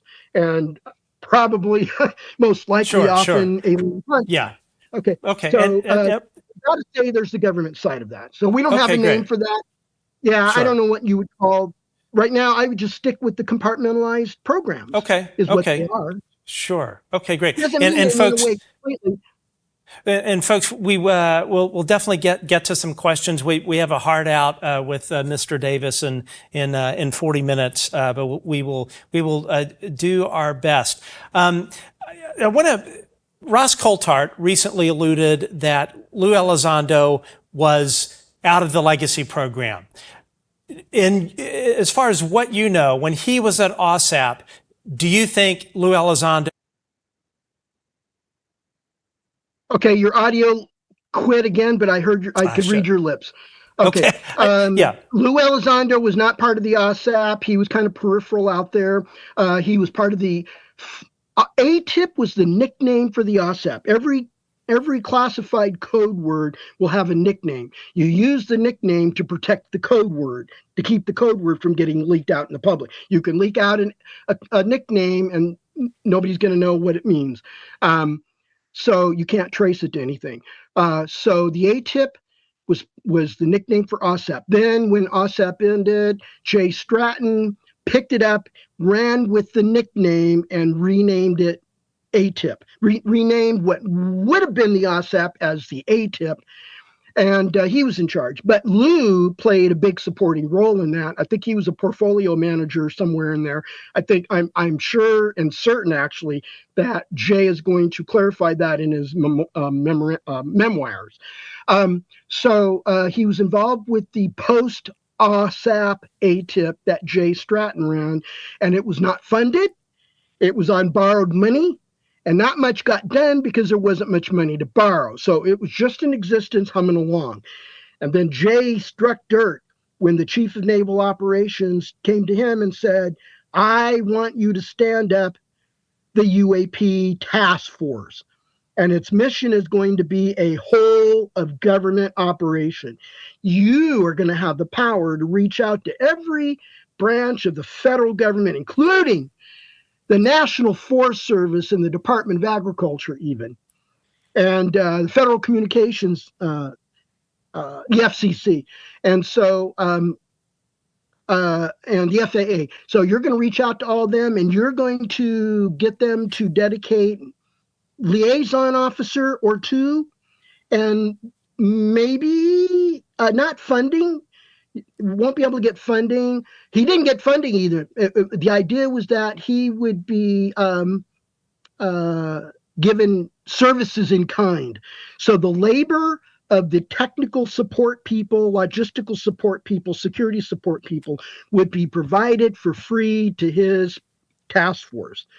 So because he didn't have a budget, he wasn't given any money via congressional appropriation or via some carve out from the O&I budget. So he basically would be given, and this is my understanding, so he basically would be given services in kind to establish a whole of government operation.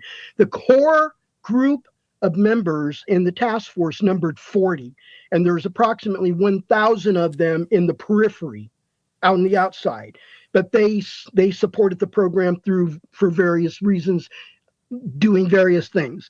And I don't have all the picture of that because I wasn't in the middle. Hal and I were the science advisors, science consultants. Travis Taylor of the Secret of Skinwalker Ranch was Jay's chief scientist. And I know the names of other people that were involved, but I'm not at liberty to reveal them because they're still in government, in sensitive positions in government.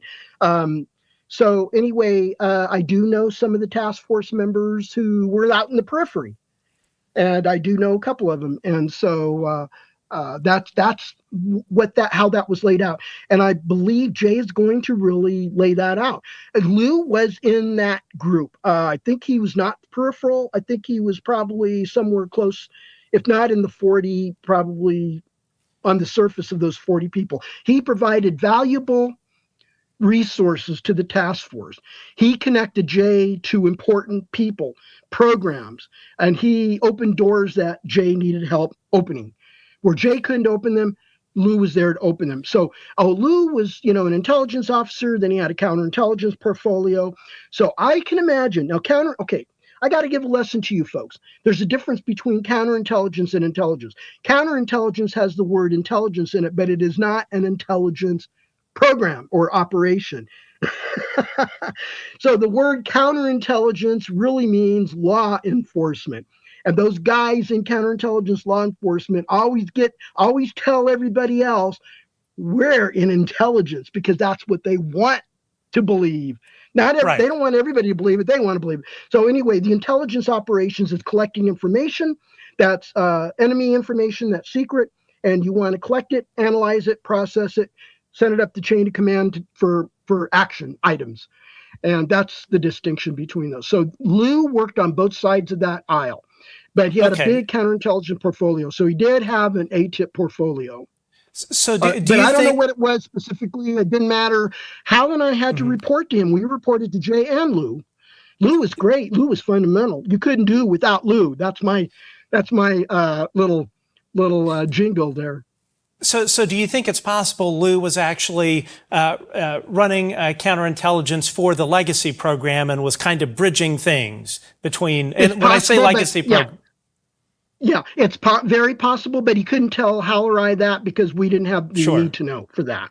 That's a law enforcement thing, and they don't like talking to guys like us about that kind of thing. They like to keep that, in the shadows. That's what. Do you think it's possible Jay Stratton? Do you think it's possible Jay Stratton was actually part of the legacy program? I don't think so. I don't think so. I know from talking with him during the AAWSAP and during the ATIP and during his task force that I gave him enough information that he used to track down who the gatekeeper is. And that's another thing Sammy Gerb confused all of the audience in that, what was that, freedom of secrecy or something? I'm not sure. Anyway, I know what it looked like. On you by mentioning somebody else's podcast. I don't even know who the host was. Hey, a lot of people are doing really great work. So, okay, good. Okay, so Sammy, oh crap! I always skip a beat memory-wise, and it'll come to me. But anyway, Sammy got that wrong about Lou. Lou was about Jay. So, I think he was talking about Lou too, but Jay. Okay, so the gatekeepers, that's where Sammy fell down. Sammy was naming programs, program offices, the office of this, the office of that, the director of this, the director of that, and so forth. He said those are the gatekeepers. That's what he's implying were the gatekeepers. They are not the gatekeepers. They are the program offices. He got it wrong. You want to target them? Yes, absolutely. But they're not the gatekeepers. The gatekeepers are, here's the clue, here's the hint, hold on to your chair, the counterintelligence officers. So those officers are officials. They have counterintelligence officials in the Air Force Office of Special Investigations. They're the Criminal Investigative Service for the Air Force. They are also the Counterintelligence Service for the Air Force. Let's just say that they are the important gatekeeper since the Air Force is executive agent to the CIA's UFO crash-retrieval program. Okay, so Jay found out who the gatekeepers were during the task force, but COVID hit. He made an arrangement to speak to the gatekeeper. Once again, that gatekeeper was AFOSI special agent in charge of protecting waived unacknowledged special access programs. In his portfolio, that included all of them, probably also special access programs, also probably hidden SCI programs. There are also hidden SCI programs. So anyway, Jay found out who that was through channels. He learned that person's office and name.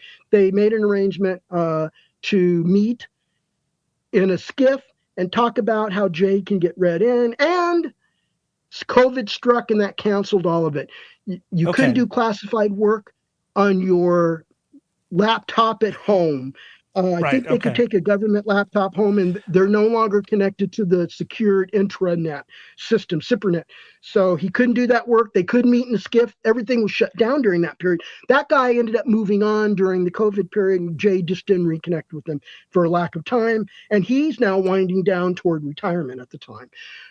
So that's what I wanted to point out, who the gatekeepers were. I do know that when Hal answered Sammy's question during that podcast, he mentioned DHS finding the gatekeeper. And yes, that's true. That's the DHS's security chief and his deputy. Those two guys took the briefing information that Hal, Bigelow, and Kelleher gave to Jane Lute at the DHS to justify standing up the AAWSAP in DHS, and it was going to be in the Directorate of Intelligence. I'm sorry, wrong. Directorate of Science and Technology. Sorry, that was led by Dr. Tara O'Toole. So she led the Directorate of Science and Technology within the Department of Homeland Security. Well, it was the department's two chief security officers, and I'm not going to name them.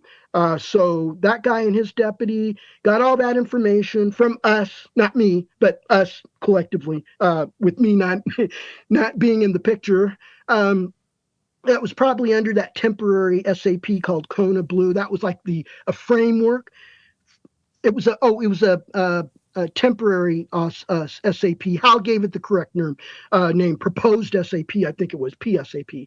So anyway, so those two guys figured out from our data, which was Hal's investigations, my investigations, and they found the gatekeeper at AFOSI. They contacted the gatekeeper, and the gatekeeper confirmed that, yes, he is the guy protecting the very programs they are seeking, the crash retrieval programs.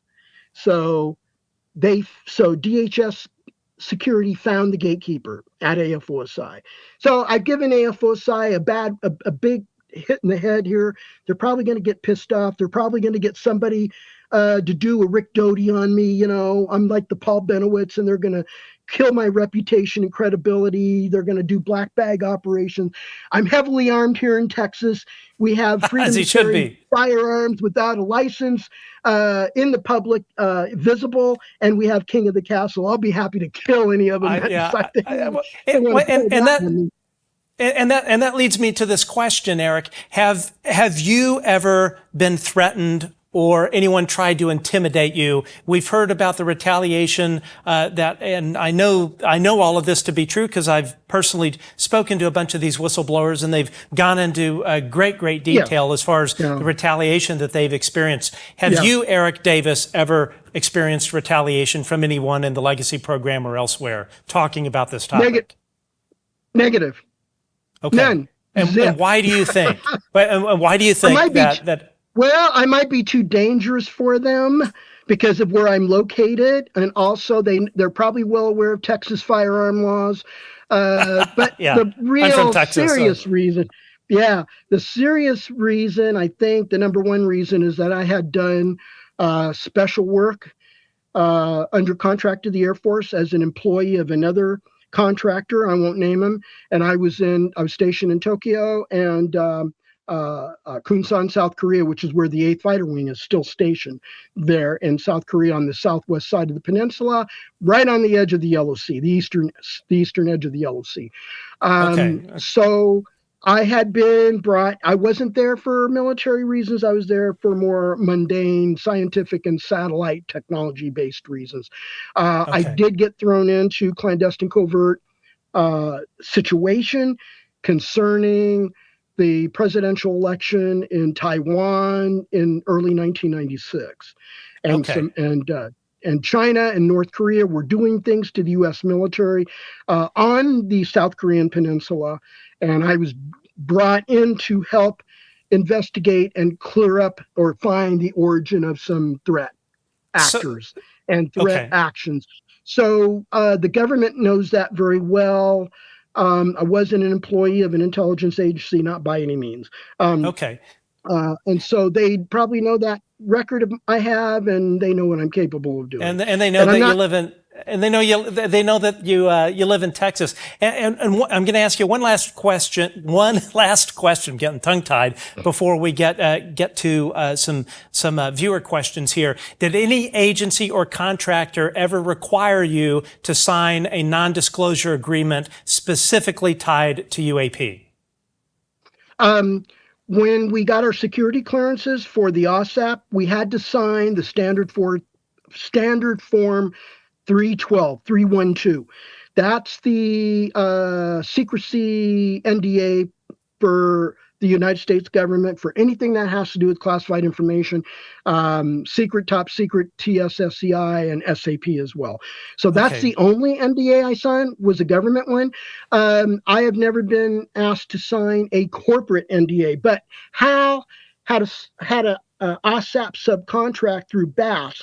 So BASS was providing us our security officer, and they were responsible for facilitating getting our security clearances set up and established at the DIA with Jim Lukatsky's Defense Warning Office 3's security officer, or it might have been the whole agency security office. So in that case, Hal Puthoff would have signed some sort of NDA with Bigelow Aerospace Advanced Space Studies.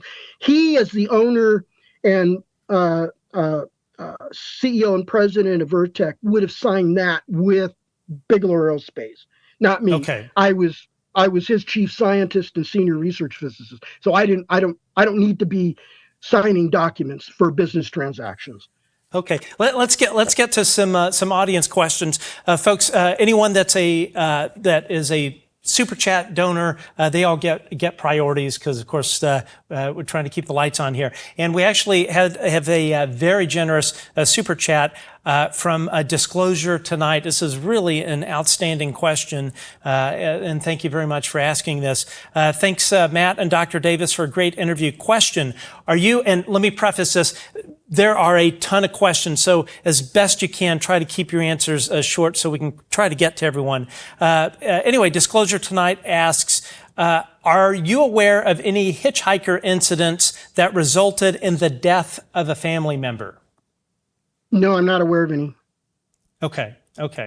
Let's see here. Rob Miltrano, thanks again for the super chat. Really appreciate it.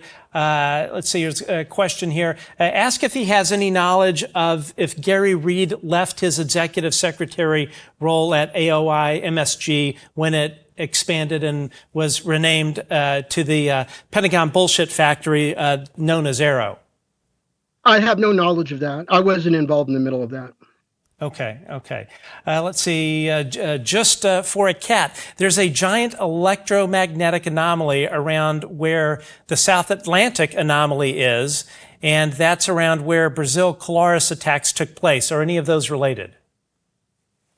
I have no knowledge of that. That's a geophysics thing, and I don't do geophysics. I know about the South Atlantic anomaly as a layperson. I don't study the geophysics technical literature or read it for any reason because that's out of my discipline. It's out of my professional discipline. So I can't comment on that particular question because I just don't know. Okay, here's another one from a good friend of mine in the show, David Smethurst. Has Eric ever heard of U.S. government having communication or agreements with NHI? And what about China and Russia? I can't speak about China and Russia because I've never seen intelligence on what they had in that to answer that question. But I only have been made aware that there was a U.S. government communication with NHIs at the Holloman Air Force Base incident of 1964, and that information was given to me by President George Herbert Walker Bush when he was long into retirement. Back in 2003 and 2005. Okay, let's see here. Are UFOs, this is from Just a Cat, are UFOs UAP? Oh, wait, no, sorry, I just asked that one. Lost track here.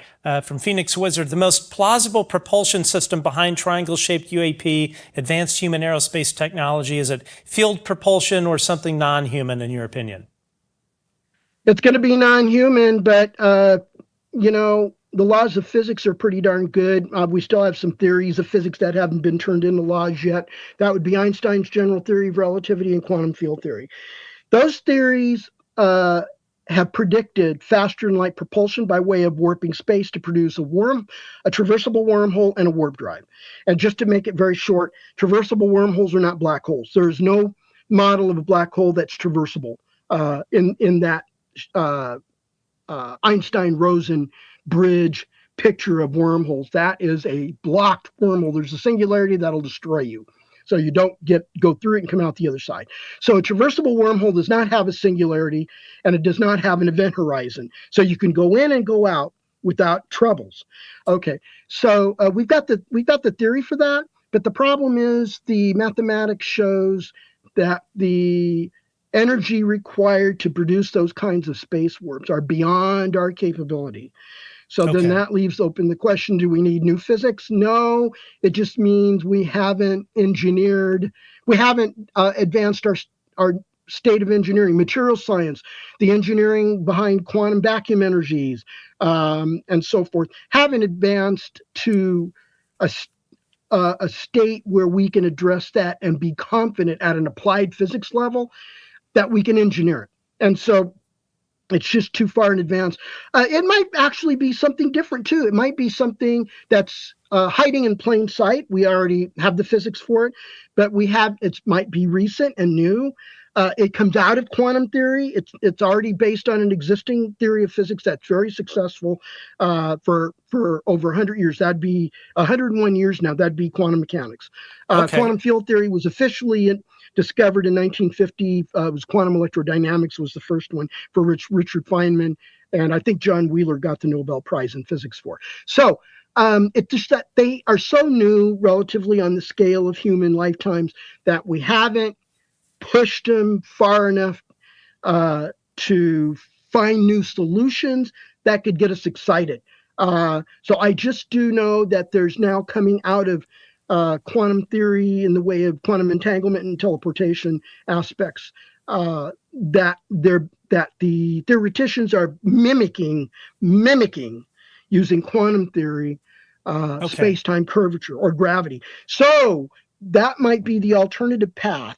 Instead of going through general relativity, we want to mimic what general relativity does by tinkering with quantum entanglement.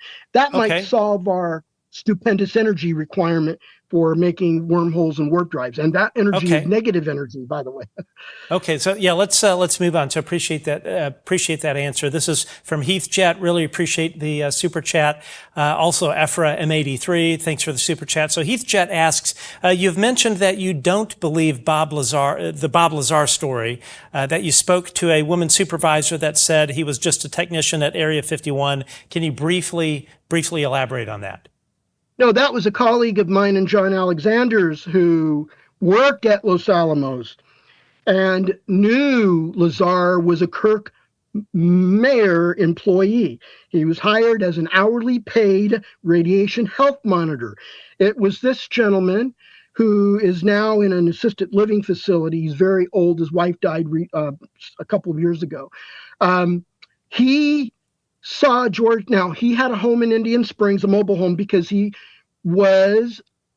part of his job was to run programs, Los Alamos programs at Area 51. So he was home in Indian Springs, saw the KLAS TV broadcast of George Knapp's interviews with Bob Lazar and his investigations in the Lazar story.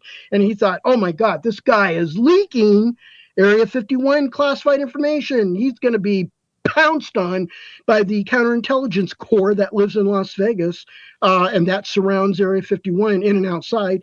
And the DOJ is going to charge him. They're going to indict him. They're going to nail him. And that did not happen.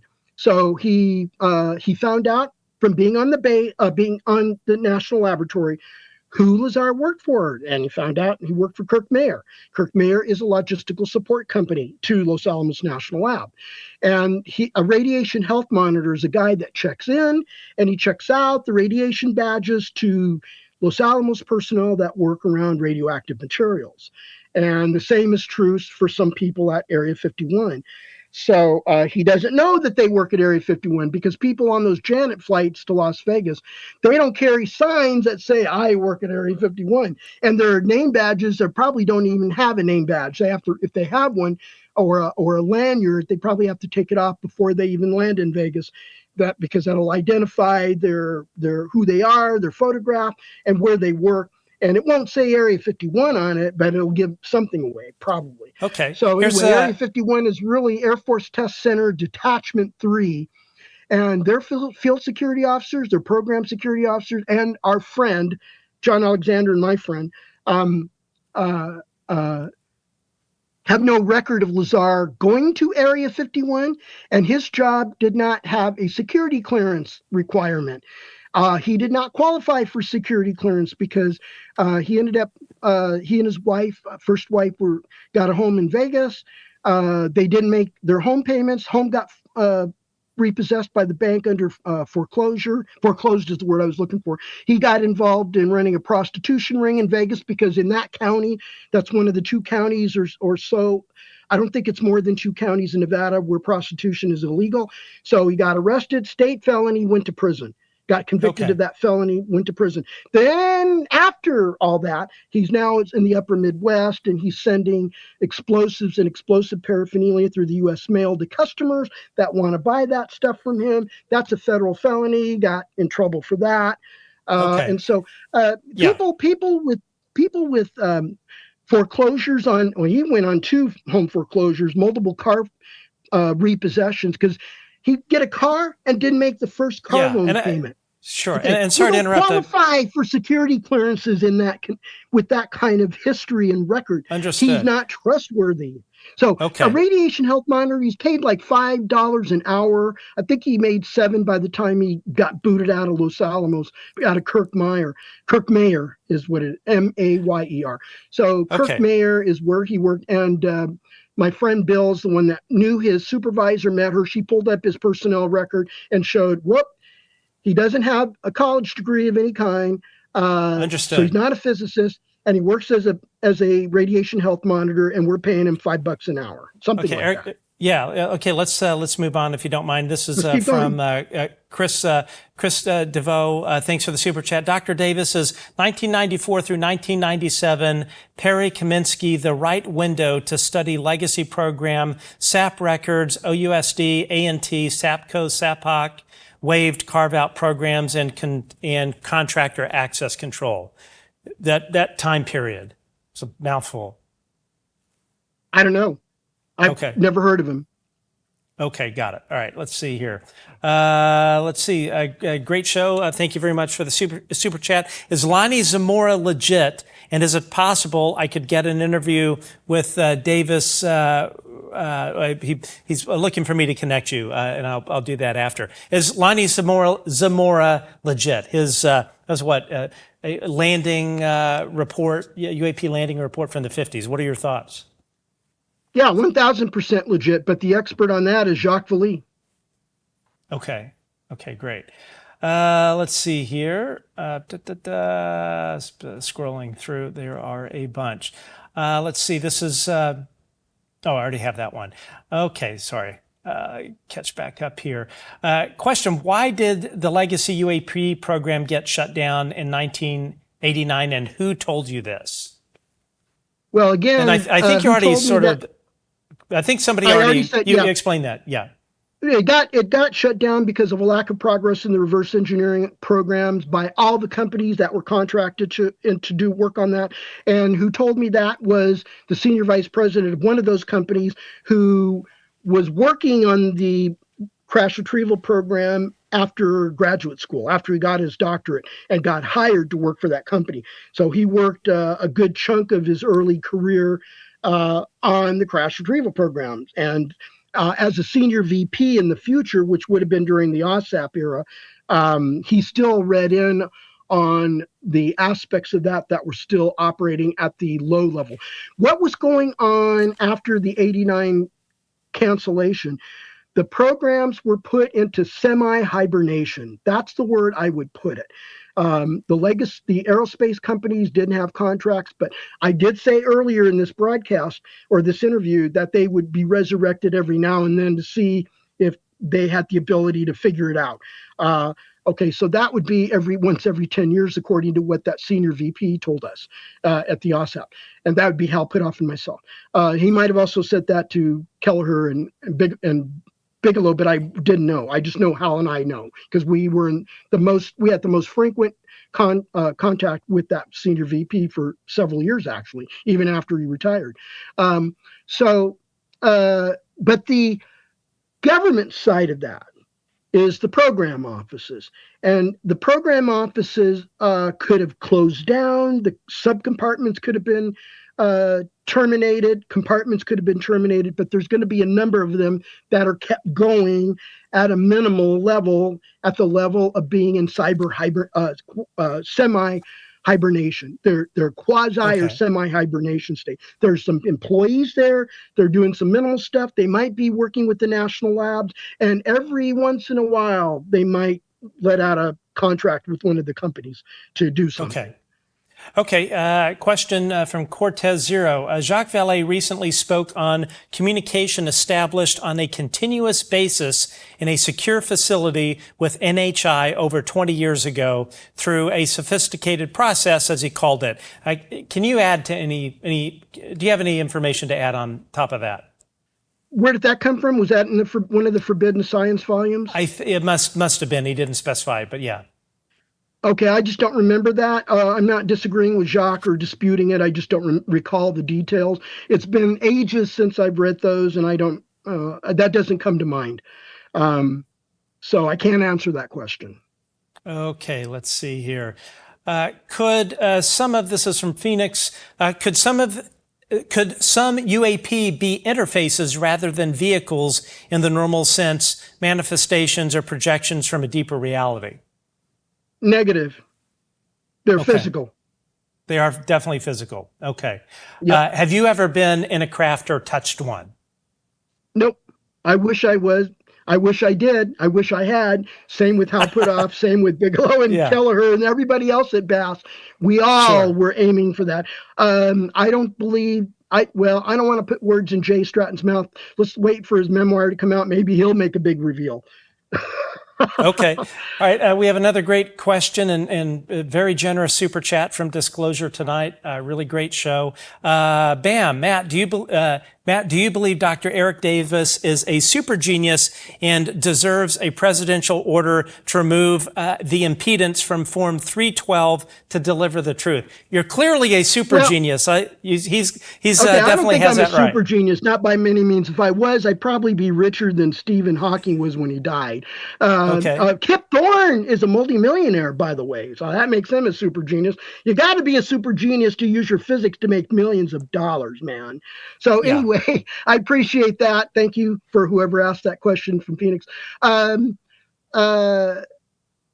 So I forgot, what's the rest of her question besides that? Just repeat it. The question is, do you believe Dr. Eric Davis is a super genius, which clearly I do, despite maybe he may disagree with me, but I can spot super geniuses a mile away. Does he deserve a presidential order do you deserve a presidential order to remove the impedance of Form 312 to deliver the rest of what you know? That's the question I want to answer too. And I understand it better now after you said it a second time. That would be nice. Now, the SF-312 allows me to talk to Congress. Okay. So the Disclosure Foundation broke through the black wall of the security training that has been drilled into me about 3 times every year at the Aerospace Corporation and twice every year at NASA, and have gone through and said, you got to read your 312, read the whole freaking thing, because there's a part of it that says you are not forbidden. It is not illegal for you to go to Congress with classified information if you're concerned about fraud, waste, or abuse.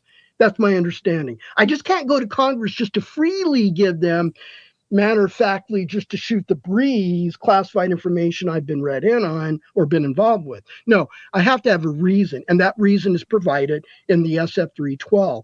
So the SF-312, I would need a waiver for. I would need President Trump to issue a directive that gives me a waiver to go outside the to forget the 312. It doesn't exist, and I can blab everything.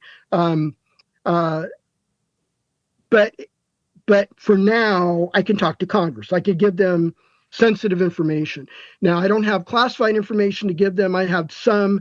I do. Actually, I do. But most of it is proprietary. And back in the AAWSAP era, it would have been for official use only level. So an official only, and that no longer exists. Now it's controlled unclassified information. That makes it immune from FOIA. But it's a company-owned information, not government. It's company-owned. It's what I gave the government, and since I generated it in EarthTech, FOIA can't touch it. FOIA can't touch it. It's protected by EarthTech's intellectual property rights. What percentage? Let me ask it this way. your whole knowledge, your classified, well, how should I put this? Your entire knowledge of the UAP issue, what percentage, and this is including, this would be classified information, what percentage, and unclassified obviously, what percentage do you think that you've publicly been able to speak about? Is it 5% of your total knowledge? Is it 50%? Like if Trump were to release this, how much information could you put back, or could you put out there, would you say? How much have you been able to publicly speak about? 0% classified. The rest is under DOPSR allowance. I didn't formally talk to DOPSR and get a written permission. No, this is what I know from my security training. So what the DOPSR guardrails allow me to say, and it's based on the proprietary information I developed at EarthTech for the AAWSAP. Okay, gotcha. Let's see here. Scrolling. There's only one piece of classified information that I have not revealed, and that's still kept quiet. I didn't generate it as a classified information. The government customer classified it. And so the unclassified version remains unclassified in my possession and in the EarthTech possession, but that's where it stays. Okay, got it. All right, this is a great screen name, Crackhead 330. Did Eric Davis ever... Yeah, that's a good one. Did Eric Davis ever investigate the work of Kenneth Ratford, Shoulder's co-worker of Hal Puthoff? I've never heard of that guy. Yeah, I don't know who that is. I have no idea. No idea either. I know the employees that have worked for Hal since 1985, all the way up until we had to shut down EarthTech. Now, EarthTech is only existing by name only. It is still incorporated, but there's no laboratory, no employees anymore. I'm Hal's volunteer senior science advisor now, because we've been friends and colleagues since I got hired at NIDS in July of '96. So I was his employee for 15 years. So that guy's name has never come up. Never saw that guy working at EarthTech. Nobody by that name. We had a small staff. Okay. Let's see. This is, I can't tell, but thank you for the super chat. What is your favorite UAP case from Dr. Davis, or one that you think is a hoax? We'll just say, what is your favorite UAP case? Oh, my favorite UAP case. Okay. Boy. I would have to say the Roswell case is my favorite. It's great. It's a great example of government tripping over itself to hide it in plain sight. Yeah. General Roger Ramey's bullshit raw wind balloon target shredded debris at the feet of Major Marcel in Ramey's office. The press wasn't allowed into the office. They had to stand in the doorway to ask questions and take photos. Then you got the follow-up to that, to the Clinton administration, where that Air Force Captain McAndrew issued the Project Mogul balloon explanation for the Roswell crash, and then the second volume that invoked 1953 era crash test dummies to explain away the alien bodies that were recovered on July 8th of 1947. Okay. And even Colonel John Alexander had a hearty laugh and extreme puzzlement over the Air Force tripping over itself to give that bullshit disinformation story.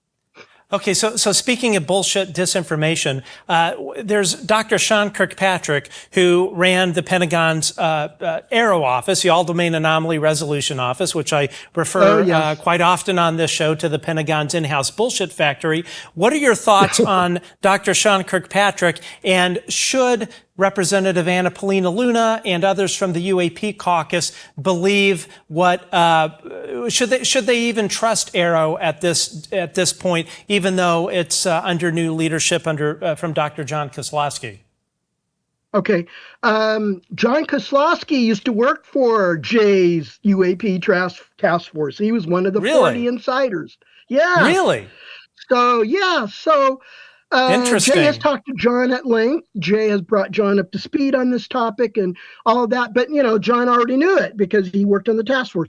So I can't say anything bad about that now because it's under John's leadership. So things should change. But I don't know what kind of pressure John is under from his two bosses, the Undersecretary of Defense for Intelligence and the Office of the Director of National Intelligence. And as you now know, we have two clowns that have been running the ODNI. The first clown quit, and the second one is now going to accuse everybody of forging their mortgage loan paperwork or something like that, so he can fire them.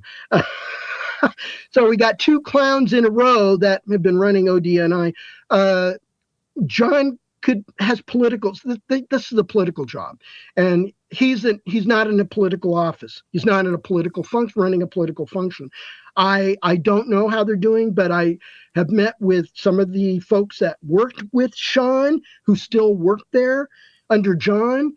And they're great people. They're patriotic. They are very enthusiastic about the UAP topic. But I think they're going to be constrained by the mission objectives of that office and can't go outside of it. I don't know what they can or if they can do anything about the crash retrieval programs. I really don't.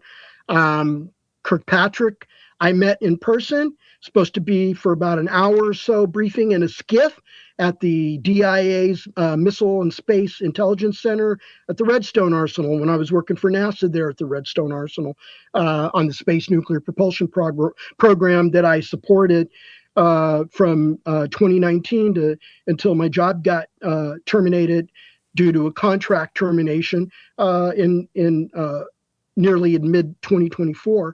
So Kirkpatrick is a great and brilliant and highly decorated physicist. Lasers was a big thing for him. So he's a laser physicist, but he's done other stuff in the areas of spectroscopy and optics and I think quantum optics. So he's done brilliant work, no doubt about it. But as the leader of Aero, he was a penultimate disinformation officer. Dave Grush had to work with him or interact with him on some intelligence operation back in 2015. And I brought this up with Dave, and Dave said, yeah, he had he's like Pigpen and Peanuts. Like you get too close, you're going to smell the stink. There's going to be dirtiness and stink around you. He said, you can't trust Kirkpatrick. Kirkpatrick's not a team player, and he's deceitful. And so he lied to Congress in Volume 1. He literally lied to Congress. And then he lied to the public in his public speeches about the AAWSAP and the people involved with the AAWSAP. He made us all look like a cabal that Bigelow put together in the 90s. And we've been trotting merrily on our white horses, pronouncing and promoting the crash retrieval story. And that's something that a nefarious CIA analyst who's now long retired used to accuse us of. We used to be accused by him, Ronald S. Pandolfi, of being thieves and crooks and loons and liars. We're manipulating gullible billionaires into giving us their money to continue research on UAP. When the further was the truth, because they approached us. The thing is, they recruited us, not us manipulating them. They recruited us to work for them, and there's two of them involved. And so Kirkpatrick was parroting that same language that Pandolfi was always using during the 90s, 2000s, and 2010s.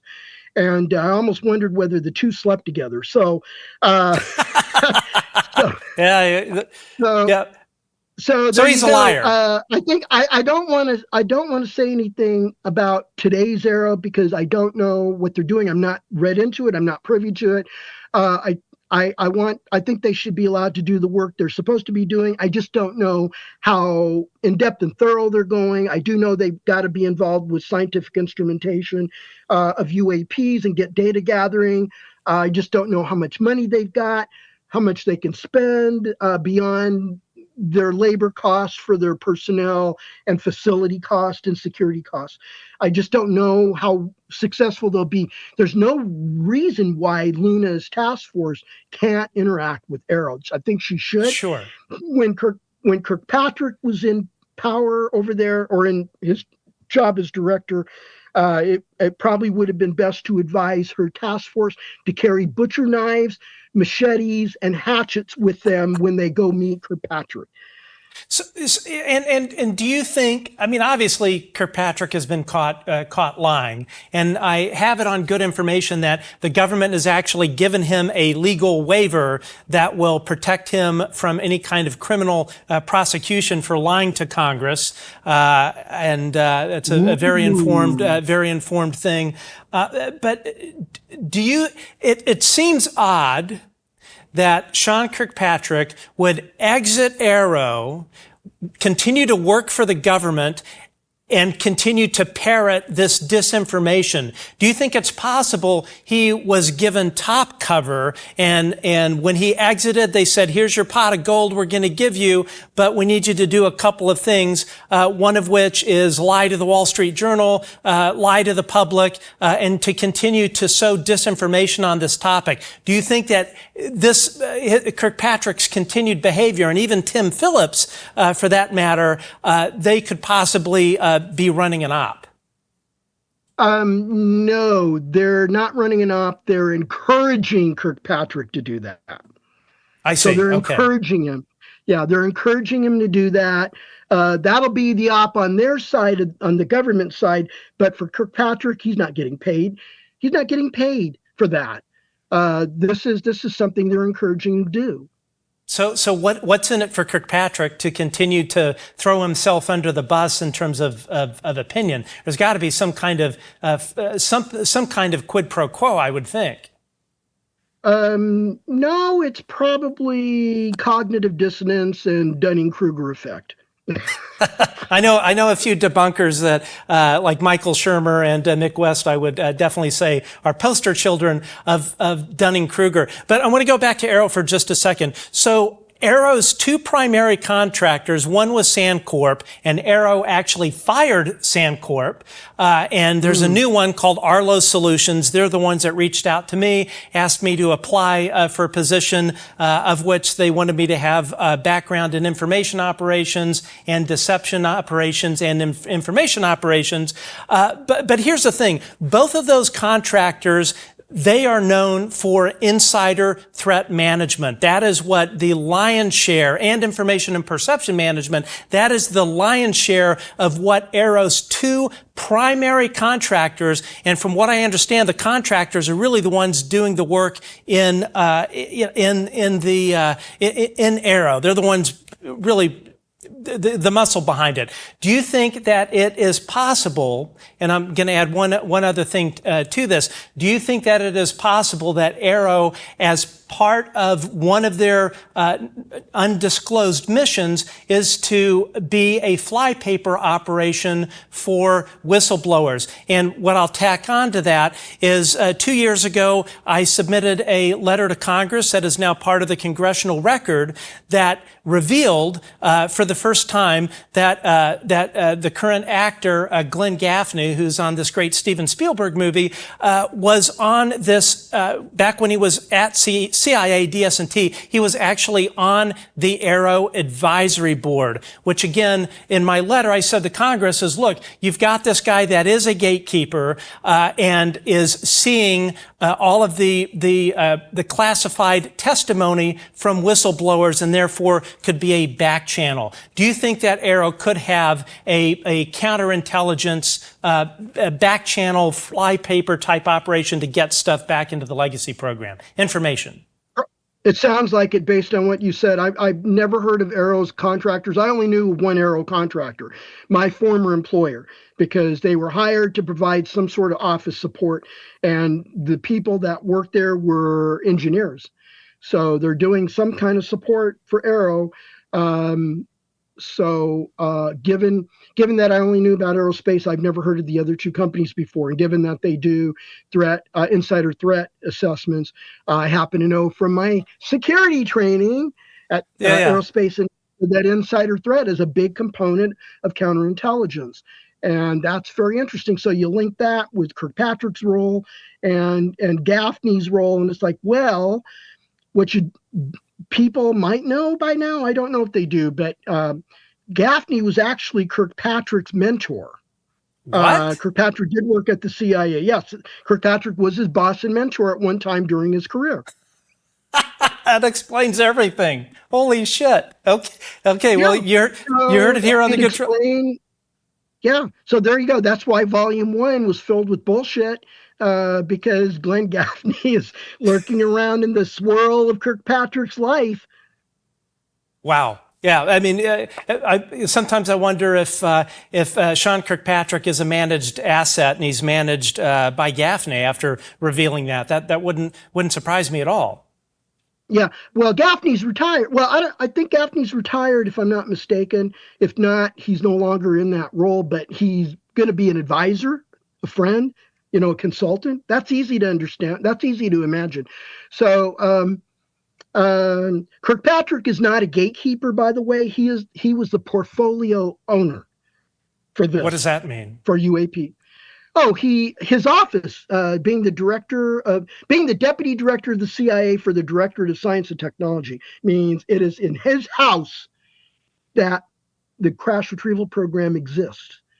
Okay, and so that was his role, and so that makes him not a gatekeeper, but the portfolio owner. He owns the portfolio. His house owns that portfolio. And it might be divided among different offices for all I know, but and I don't know how, but that's his role. The gatekeepers, like I said, are the counterintelligence guys, wherever they are in the government.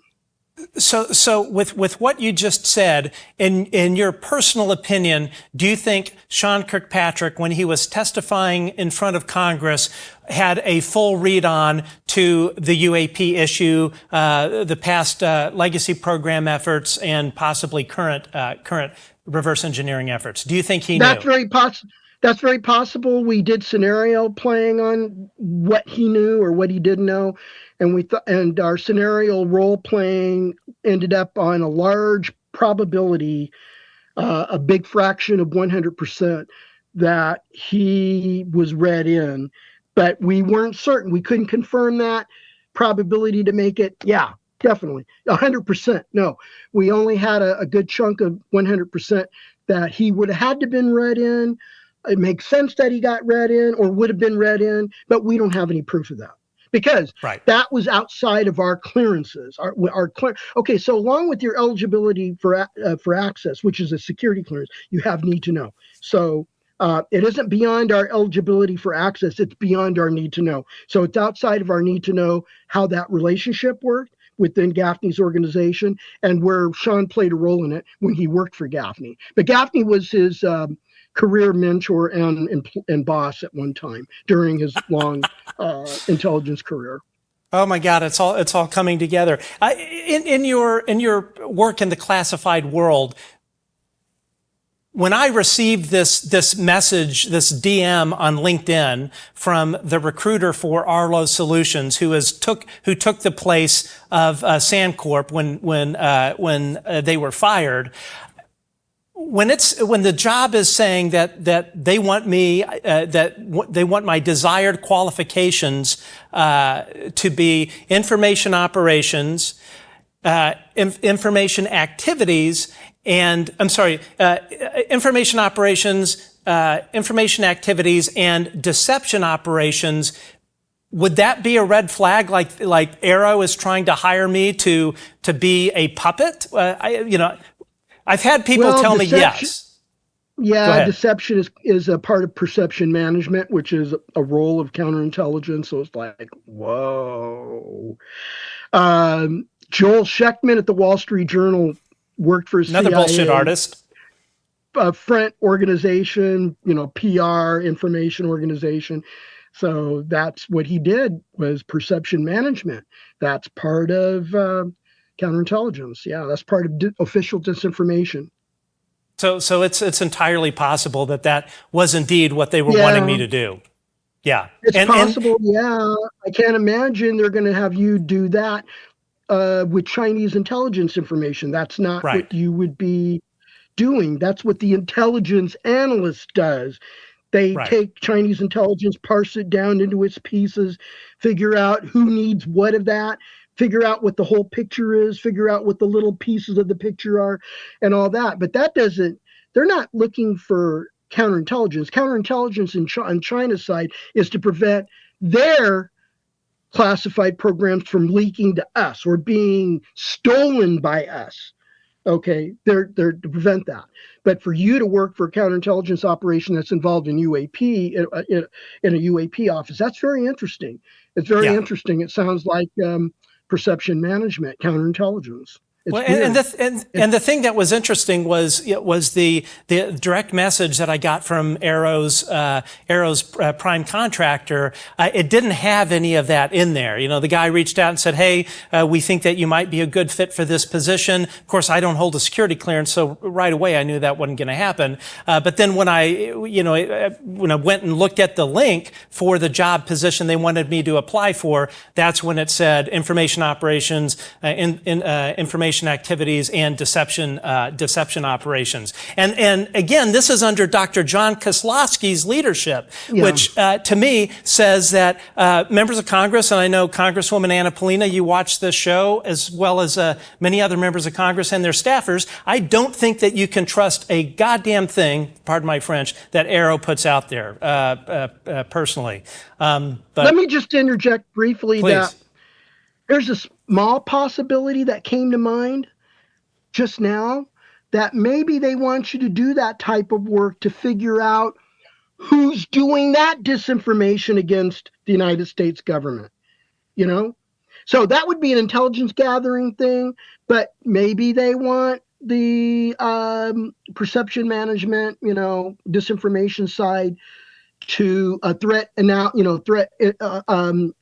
insider threat assessment, to look at that from the counterintelligence side involving a foreign actor. But now that I think about it even more, I'm thinking that doesn't align well. That doesn't align well. That's still, that's very curious, but I don't want to get all upset with John, because, there's going to be memos, phone calls, and agreements going on in the background, and there's going to be a lot of missing information. We cannot connect together and dots very close together versus the dots that are wide apart, like we're talking about right now. We need the dots that are closer together. So we don't have that, and I don't know why that's necessary for Aero. That's not a scientific endeavor, and as a matter of fact, that goes against science to do that kind of thing. It certainly would be in alignment with Sean Kirkpatrick's behavior as the leader of Aero. I mean, clearly they were a massive disinformation arm and pushing propaganda on the American public and the world. I want to end this interview with this science advisory panel.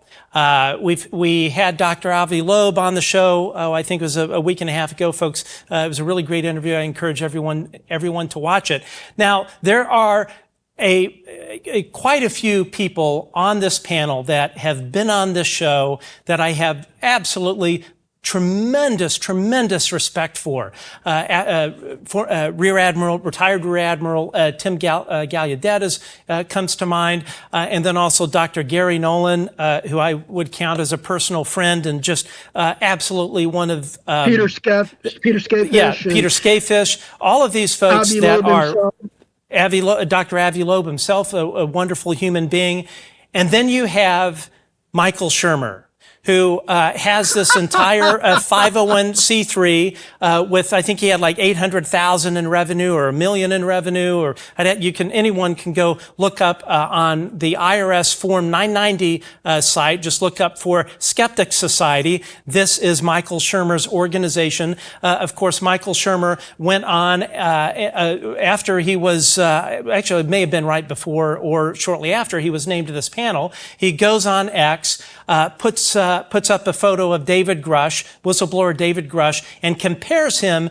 to the Heaven's Gate cult leader. Now, my personal opinion is that Michael Shermer should go take a hike. He is unqualified. He is unqualified ethically. He is unqualified professionally. He should not be on this panel.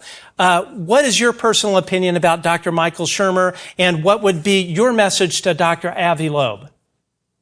I've got two opinions. One, Avi is absolutely right in that if you have a hardcore skeptic on that council and you can use the data, the UAP measurement data of something that can be identified as unknown, it is not human-made.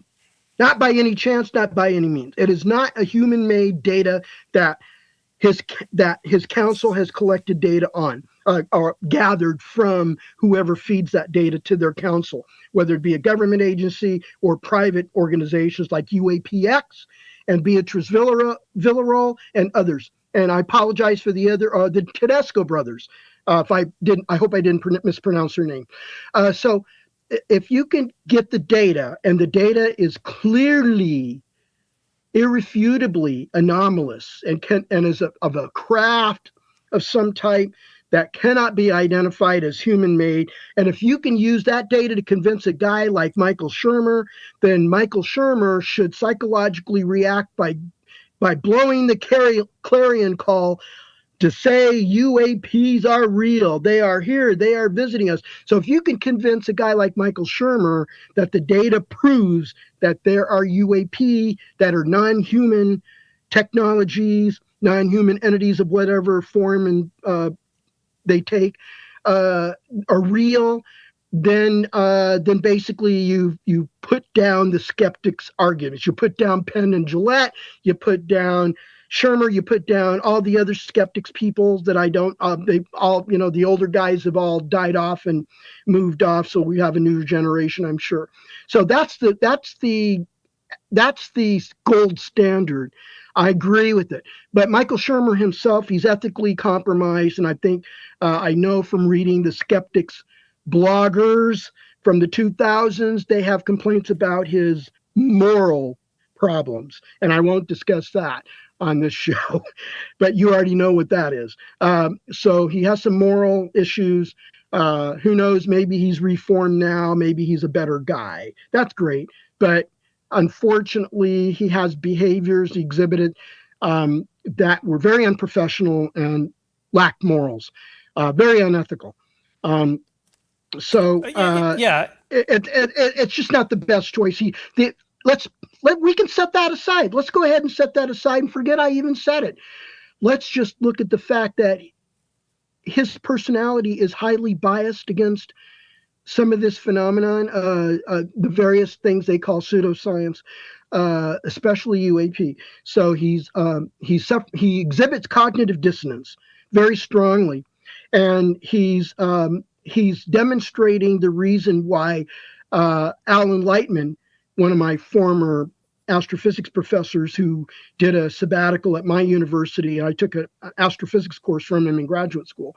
He wrote an article with a colleague that was published in Science magazine in 1993, Where Do Anomalies Begin? And it talked about Galileo's travails. It talked about meteors.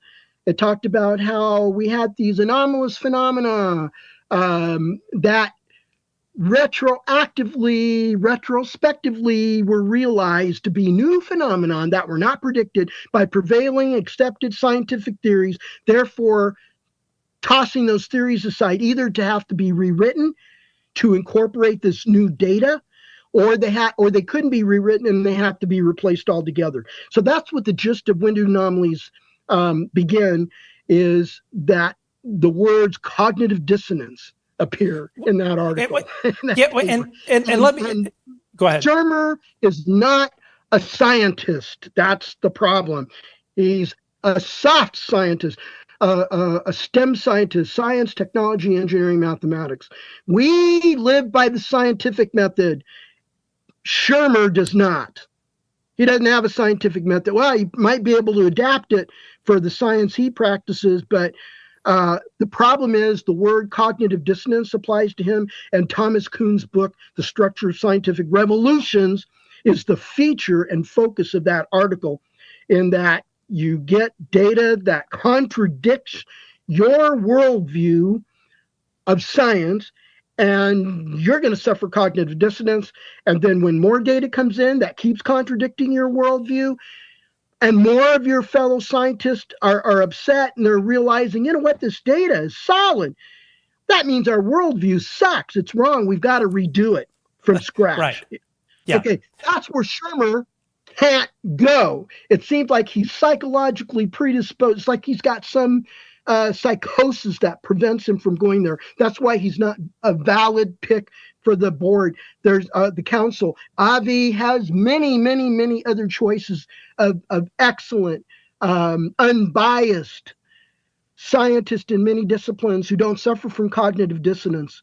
And he could do a simple test to find that out by interviewing these people. Somehow Michael Shermer passed the test, but here's what we know. Avi and Shermer both sit on the editorial board of Scientific American. I don't know if that's true today, but they had been for many years. Yes. Wow. They both are or were on the editorial board of Scientific American. So obviously they're going to come across each other.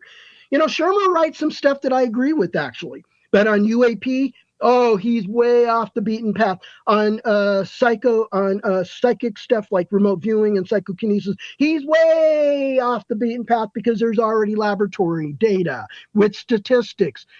In other words, Avi's gold standard has been met. And it turns out Hal Puthoff's the one that brought psychic research into a modern laboratory science at Stanford Research Institute. Yeah, why isn't he on it? It's that. Okay, this is what cognitive dissonance also means.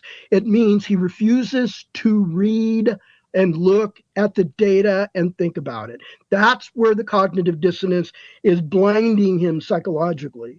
He's got a barrier he can't get across because he refuses to read the published scientific literature, which there is in Nature magazine and in the IEEE journals and books on the remote viewing program, including that it passed the CIA and Defense Science Review Boards repeatedly.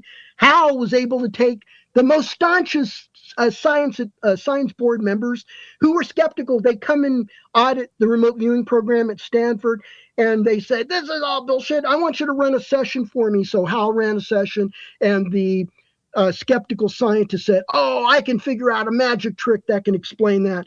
And Hal would prove to him he was wrong.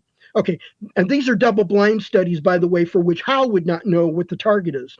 Okay, so then the key to persuading them is not to let somebody else be the remote viewer, not let an established military remote viewer or an SRI remote viewer do the session. It's Hal briefly trains the skeptic on how to do the remote viewing. And every time that a skeptic came in to audit the program because they were skeptical and they were advising to cancel the budget for that program, Hal would teach them how to remote view. He'd have a guy out there, somebody in the office would get some guy Hal would know who he was, would go out in some random location, find a target, sit there, look at it, and then Hal would just sit there, and after the training, the skeptic would start getting mental images and start scribbling it down, verbally describing it, and boom, every time Hal ran different sessions with the skeptic, he was remote viewing accurately where the guy who Hal didn't know, or the scientist didn't know, some random guy picked by the office to go out to some target. It might have been a donut shop with a giant donut on top of the building, that kind of thing. So Hal was able to persuade those skeptics. Well, we need to do something equivalent for UAP now. My ultimate evidence to persuade them is to get them into a crash retrieval program, have them touch a craft and go in it, and maybe even have them see evidence of the recovered NHI bodies. And that'll be an ontological shock that'll shake them up. Well, and here's the thing. Excuse me, Eric. Can we trust Michael Shermer, whose entire livelihood, income is based on book sales And 20 to 30,000. That was the other thing. He posted about saying that all these UAP whistleblowers are grifting and available for doing talks, paid talks. But yet Michael Shermer, if you go and you look at these booking services, is charging $20,000 to $30,000 to go talk. So can you trust Michael Shermer to be an honest broker on this committee when his entire bank account is reliant on debunking this stuff? Yeah, I went to my first UFO conference and only got a $1,500 honorarium with travel. You should be a debunker. For the first time. Yeah, it was at the end of May this year, and that's the first time I ever went. I got a full-time job. I make a good amount of money. I'm in the upper middle class, way up there, and I don't need to grift.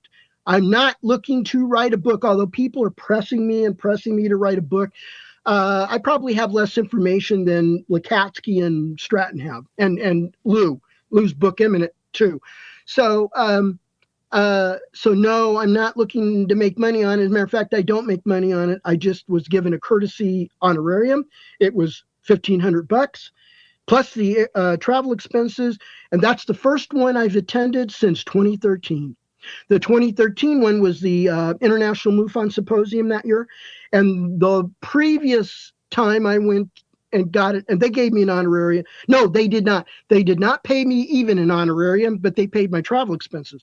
But the last one I attended, and the first one was the last one previous to that, was in the 2001 International MUFON Symposium in Irvine, California.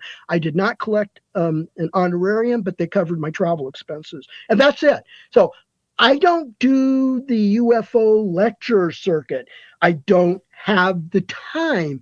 I'm training PhDs between Baylor University and the State University of New York at Albany, aka University of Albany, where UAPX is located in the physics department under Professors Kevin Knuth, Matt Shadegas, and I'll leave the third professor's name out. She doesn't want a high profile. So sure. Anyway, so that's how I feel about it. I'm not in this to make the money. I was actually a paid professional ufologist, a UFO field investigator using forensic field investigation techniques at NIDS for 6 years. And then I carried that forward when I worked for AFRL. My program director was heavy into this stuff as well, this topic. So he had me keep that going. Matter of fact, the guy I replaced who died from glioblastoma was his longtime contractor, Dr. Robert L. Forward at Hughes Research Labs in Malibu. And Robert Forward did a UFO investigation for one of his study reports for my program manager, and that was circa mid-'80s. So my program manager was into the topic because he himself had his own inside government information. He's running the Advanced Concepts Office at AFRL, Edwards Air Force Base, and he is there as a government service employee, research scientist, program manager, actually. And so he's got his security clearances, and he knows what he's been read in on stuff. And there's the rumor mill that kind of, you whisper in the ear of your coworker, and he's heard stuff. And he's and credible people he talked to at Wright-Patterson Air Force Base. There's a Advanced Concepts Office at AFRL there too. So so this had been going on, and then worked for Hal Puthoff. We again, like Bigelow, we were funded by a very wealthy benefactor who was interested in the topic, but that benefactor had no role in the AAWSAP because that was a DIA contract that went to Bigelow Aerospace Advanced Space Studies, and they let out subcontracts to several of us. And the reason why, well, there were several of us from the NIDS era, makes sense. We were either staff or members of the Science Advisory Board, but it wasn't all of us. It was just a very small number of us. The rest of the people at Bigelow Aerospace Advanced Space Studies were retired Navy and Marine Corps fighter pilots and data management analysis staff, people who work with information technology, those guys, those are all guys that had nothing to do with NIDS. They had nothing to do with Skinwalker Ranch. They just got hired to run their job duties to meet the mission goals of the AAWSAP contract that BAASS had. So Shermer, I don't want to upset people by using a series of foul words. Oh, that's okay. I do it all the time here. Yeah, we gotta speak politely. Yeah. He's the wrong candidate. He's the wrong guy nominated. Avi should look for somebody else.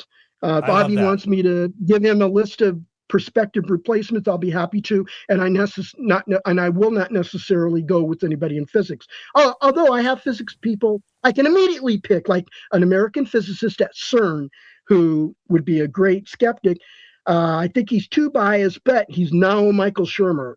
He's ethical. He's a moral guy. He's straight arrow, but he's a little twisted.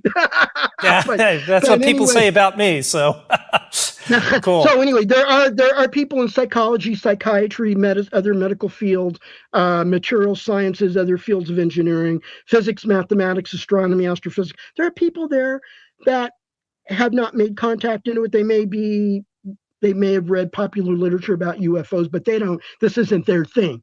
They don't ride the horse of UAP.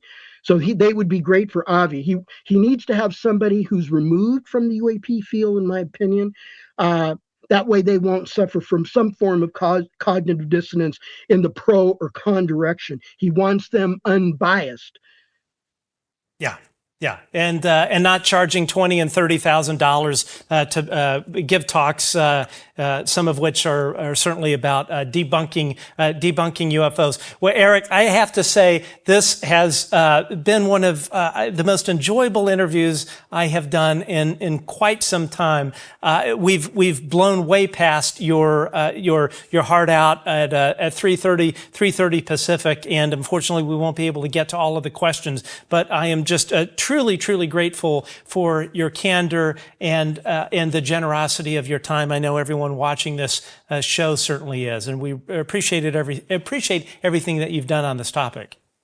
Oh, thank you very much, and I was very happy to be here, and I'm very happy that I'm in an employment status that allows me more freedom than I had at the Aerospace Corporation, which banned me. The corporate communications office banned me from making these kind of appearances. I couldn't even go do scientific conferences or talk to the press about the work of my PhD students at Baylor on wormholes and warp drives or even time machines.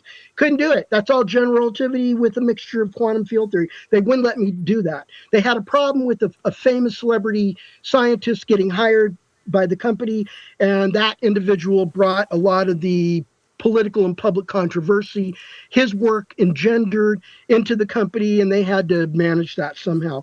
So they put a hard ban on me, and I work for an employer who actually is very open-minded and involved in UAPs in the background. Whoever that employer is, I will not name him. I have a guess. Well, Eric, thank you so much. This is just, bombshell after bombshell with this interview. So this has really been great. Thank you for your time. Thank you very much. Okay. Have a great day. Bye. All right. So, Eric.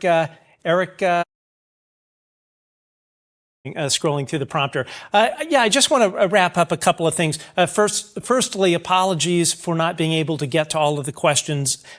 In the history of the show, we have never had this many live viewers. This is by far the largest, and the number of questions was just insane, and we just weren't able to get to it. Eric, Dr. Davis said that he could stay with us until 3:30 and then had to leave, and we're almost at 4 o'clock. But I wanted to wrap this up by talking about two things briefly.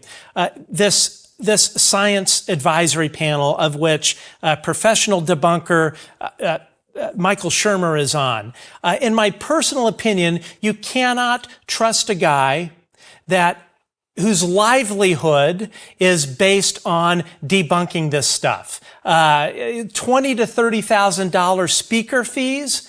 Dr. Gary Nolan, who has done more for the world, for humankind, for the stuff that we will never fully understand the things that he has done to better the human condition. Dr. Gary Nolan does not charge a dime to speak at any convention or anything. And, and this man, Michael Shermer, who's a bicyclist, and I guess is some kind of scientist. I don't know about that. But, here's this guy charging $20,000 to $30,000 to show up and debunk UFOs and other things, and then has the gall to post, and this was prior to, I think, either the last or the previous UAP hearing, has the gall to call the people that were about to testify in front of Congress, these whistleblowers, to call them grifters, saying that they will likely be available for book deals and television shows and speaking engagements. And yet Michael Shermer, at the height of hypocrisy, goes and charges $20,000 to $30,000 to speak. Now, I do not fault anyone for making a living at this. I do not, hopefully one day I'll make a living at this because I love it. But I don't fault Shermer for charging for speaker engagements. Everybody's got to pay the bills. But to go and accuse whistleblowers, government whistleblowers, who have done way more for this country than Michael Shermer will ever hold a candle to, whistleblowers that have given everything. And I can tell you some of one main whistleblower who I've understood the amount of money that this individual has lost to put this out, and the amount of harassment and intimidation by security contractors working for Northrop Grumman and others. These guys have given it all to testify in front of Congress under oath. They've done all of this in the name of doing the right thing for the country, for putting country before self. But I don't think that Michael Shermer is a person that understands what it is like to sacrifice and put country before self. I don't think he has an absolute clue.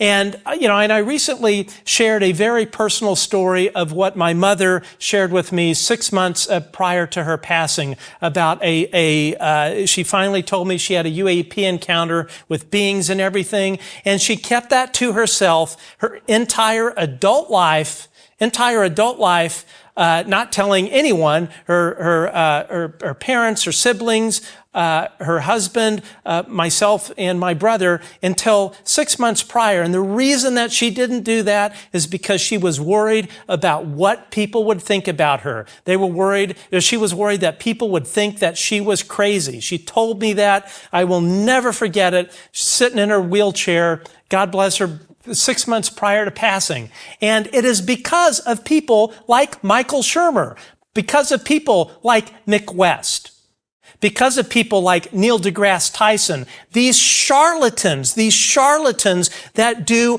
untold psychological damage to the mental health of people that have experienced this UAP stuff, either abductions or whatever. So Michael Shermer is not qualified to be on this panel. He should be fired from this panel. He should be ejected from this panel, because you cannot trust Michael Shermer to be an honest broker. And, I love Dr. Avi Loeb. Dr. Loeb's been on this show, I think, 5 different times. I have a feeling that Dr. Loeb has no idea as to the true history of Michael Shermer, things that he has posted, and other things. And I would say this to members of Congress. I know Anna Polina Luna watches this show, and other members of Congress, and quite a bit of staffers on Capitol Hill. This is a politically untenable situation for the Trump administration if you have this guy on your panel. It will backfire on President Trump. It will backfire on this administration, and it will backfire on Republican members of Congress that are supporting this. And I'll wrap this up. Final thing I promise here. And this is for Congresswoman Anna Paulina Luna, Representative Eric Burleson, Representative Tim Burchett. Do not trust Arrow. You cannot trust Arrow. John Kozlowski may be the nicest guy. He may be trying to do the best he can. But at the end of the day, Arrow was designed to lie to members of Congress like you. They are part of this whole information and perception management operation. When Arrow's prime contractors, and this is, again, for members of Congress and their staffers watching this show, when Arrow's prime contractor, Sandcorp, and Arlo Solutions, who is the current prime, when their entire background is information and perception management and insider threat, that tells you, folks in Congress, that that is what Arrow is designed to do. It is designed to be a honey trap for whistleblowers. There is no other explanation why you would have the former director of the Directorate of Science and Technology, CIA DS&T, who oversees the Office of Global Access. There is no other explanation why you would have Glenn Gaffney sitting on the secret Arrow advisory board than to funnel privileged information back to the CIA, back to the legacy program. You cannot trust Arrow, full stop. I can tell you for a fact, there was one senator that was on a texting basis with Sean. And Sean had this senator so snowed over that I believe that it affected this senator's decision-making thing. I can tell you as well, a former member of the intelligence community who dealt with the UAP issue as part of their portfolio was in a meeting, in a classified briefing, a very largely attended classified briefing, talking about UAP and the legacy program and all of that. Sean was in that meeting. I also told you earlier that Sean has some kind of legal waiver that will protect him from criminal charges. I'm sure civil charges as well. So, members of Congress, when you look at the totality of Arrow, of what it as in a macro view has done. And again, I know that there are good people in Arrow, scientists that are trying to do the right thing. But when you have Tim Phillips and Sean Kirkpatrick going and messaging on a continual basis, clearly with top cover, messaging that the public and lawmakers cannot trust whistleblowers. When you have the former director and deputy director of Arrow messaging that whistleblowers are grifters, that David Grush is a grifter, that these other people are grifters, when they are out there on podcasts saying that, folks in Congress, you have to understand this is what Arrow was set up to do. It is set up to put people out into the ether, such as Dr. Sean Kirkpatrick, to feed Joel Schechtman, who worked for a CIA cutout, the International Republican League.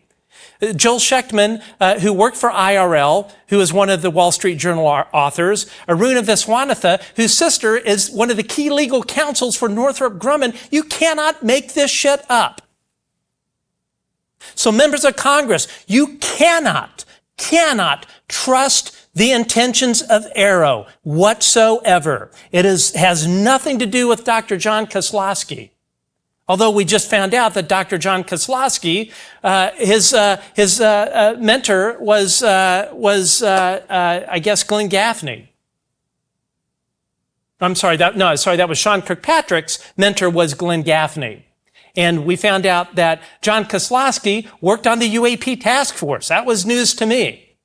So bottom line, members of Congress, you cannot trust a goddamn thing Aero is going to tell you about UAP. Sure, they're going to sprinkle in a few videos that are going to have some truth to it. But overall, when you've got the two former heads of Aero out on the podcast circuit and being the primary sources for the Wall Street Journal, it tells you right there that these two intelligence professionals.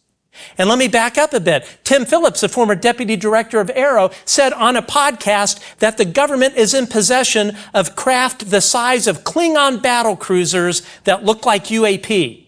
So you're telling me that a career intelligence professional is going to reveal on a freaking podcast classified information? Reveal a special access program? I can tell you right now that did not happen without top cover. So folks in Congress, when you are asking yourself, should you trust Aero? You have to look at, from the macro view, what Aero has done as a disinformation node, as a information and perception management node, with its former directors, who I'm certain were given some kind of sweetheart deal, some pot of gold or something. I don't know what the hell it would be, but you know, whatever it is, these guys are obviously out there as part of a coordinated communication, a coordinated comms plan. So you cannot trust Aero, and the Trump administration should not trust Aero. Absolutely, full stop. I'm sure Pete Hegseth is being sold a bill of goods that amounts to a wheelbarrow full of bullshit, because that is exactly what Aero is. It is the Pentagon and IC's in-house bullshit factory that is meant to perform information and perception management operations. I mean, they tried to hire me, and they wanted me to have a background in information operations, information activities, and deception activities. As you heard Dr. Eric Davis talk about, that is extremely suspect. And I can tell you, members of Congress, I spoke to one special access program manager who specifically told me that any DoD job that is posted asking for somebody with a background in information operations, information activities, and deception activities is that Pentagon program manager told me specifically, because that program manager has run SAPs where they needed a disinformation leg to the SAP. They told me specifically that job posting is looking for somebody that will parrot propaganda. So members of Congress, Anna Paulina Luna, Tim Burchett, Eric Burleson, ask yourself why Aero, under the leadership of Dr. John Kozlowski, would ask me to work for Aero in a paid position putting out disinformation. And I've said it once and I'll say it again. The freaking government legacy program or whatever could offer me millions of dollars. They can fuck right off, because I'm not going to be out there spewing their bullshit and their lies to the American public. It's not going to happen. And it is high time members of Congress haul in Dr. John Kozlowski, Dr. Sean Kirkpatrick, and Tim Phillips, and put them under oath under the threat of perjury, although with Kirkpatrick probably won't work, and ask them specifically what the hell they're up to. The Trump administration and Congress cannot trust a damn thing that Aero is doing. And at the end of the day, ask yourself this question. Why are the former directors of Aero messaging to the Wall Street Journal, messaging to podcasters and any place that will listen to them, not to trust David Grush or whistleblowers? I can tell you why. Because if Aero can discredit the allegations of David Grush and others who have said on the record under oath that the U.S. government has been operating a UAP crash recovery program and has engaged in illegal retaliation against members of the United States citizens. The Legacy program and the CIA, they don't want that out. They do not want that out. And the way that you get Congress to stop asking about the Legacy program, to stop asking about whistleblower retaliation, and God knows what else, is you poison the well and you convince Congress that, one, they cannot trust whistleblowers such as David Grush, and two, that they are wasting taxpayer money. And what better way to convince the public of that than to go and plant a story with Aruna Viswanathan and Joel Schechtman in the Wall Street Journal to try and amp up your constituents, amp them up so they call up Tim Burchett and they say you're wasting our money, amp up Anna Paulina Luna's constituents and convince them that they're wasting money. This is what Aero is doing. This is what the CIA is doing, the IC. And we already know the ODNI cannot be trusted as well. I've talked about Aaron Lucas with Liberation Times. At the end of the day, this administration, they can't be trusted with what they're told. Because they are doing everything to derail members of Congress and this current administration from revealing all of this stuff.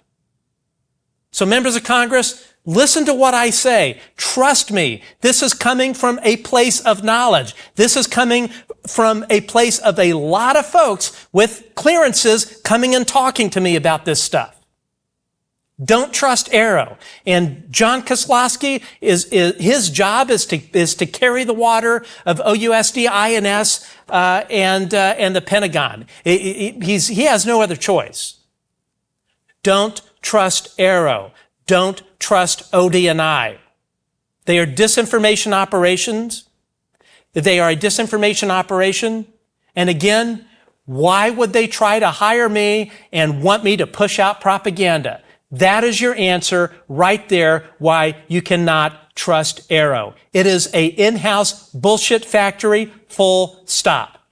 Folks, thanks for tuning in. Please tell your friends about our show. Please subscribe to our channel. If you enjoyed this, please hit the little notification bell. Again, YouTube is not promoting our channel whatsoever.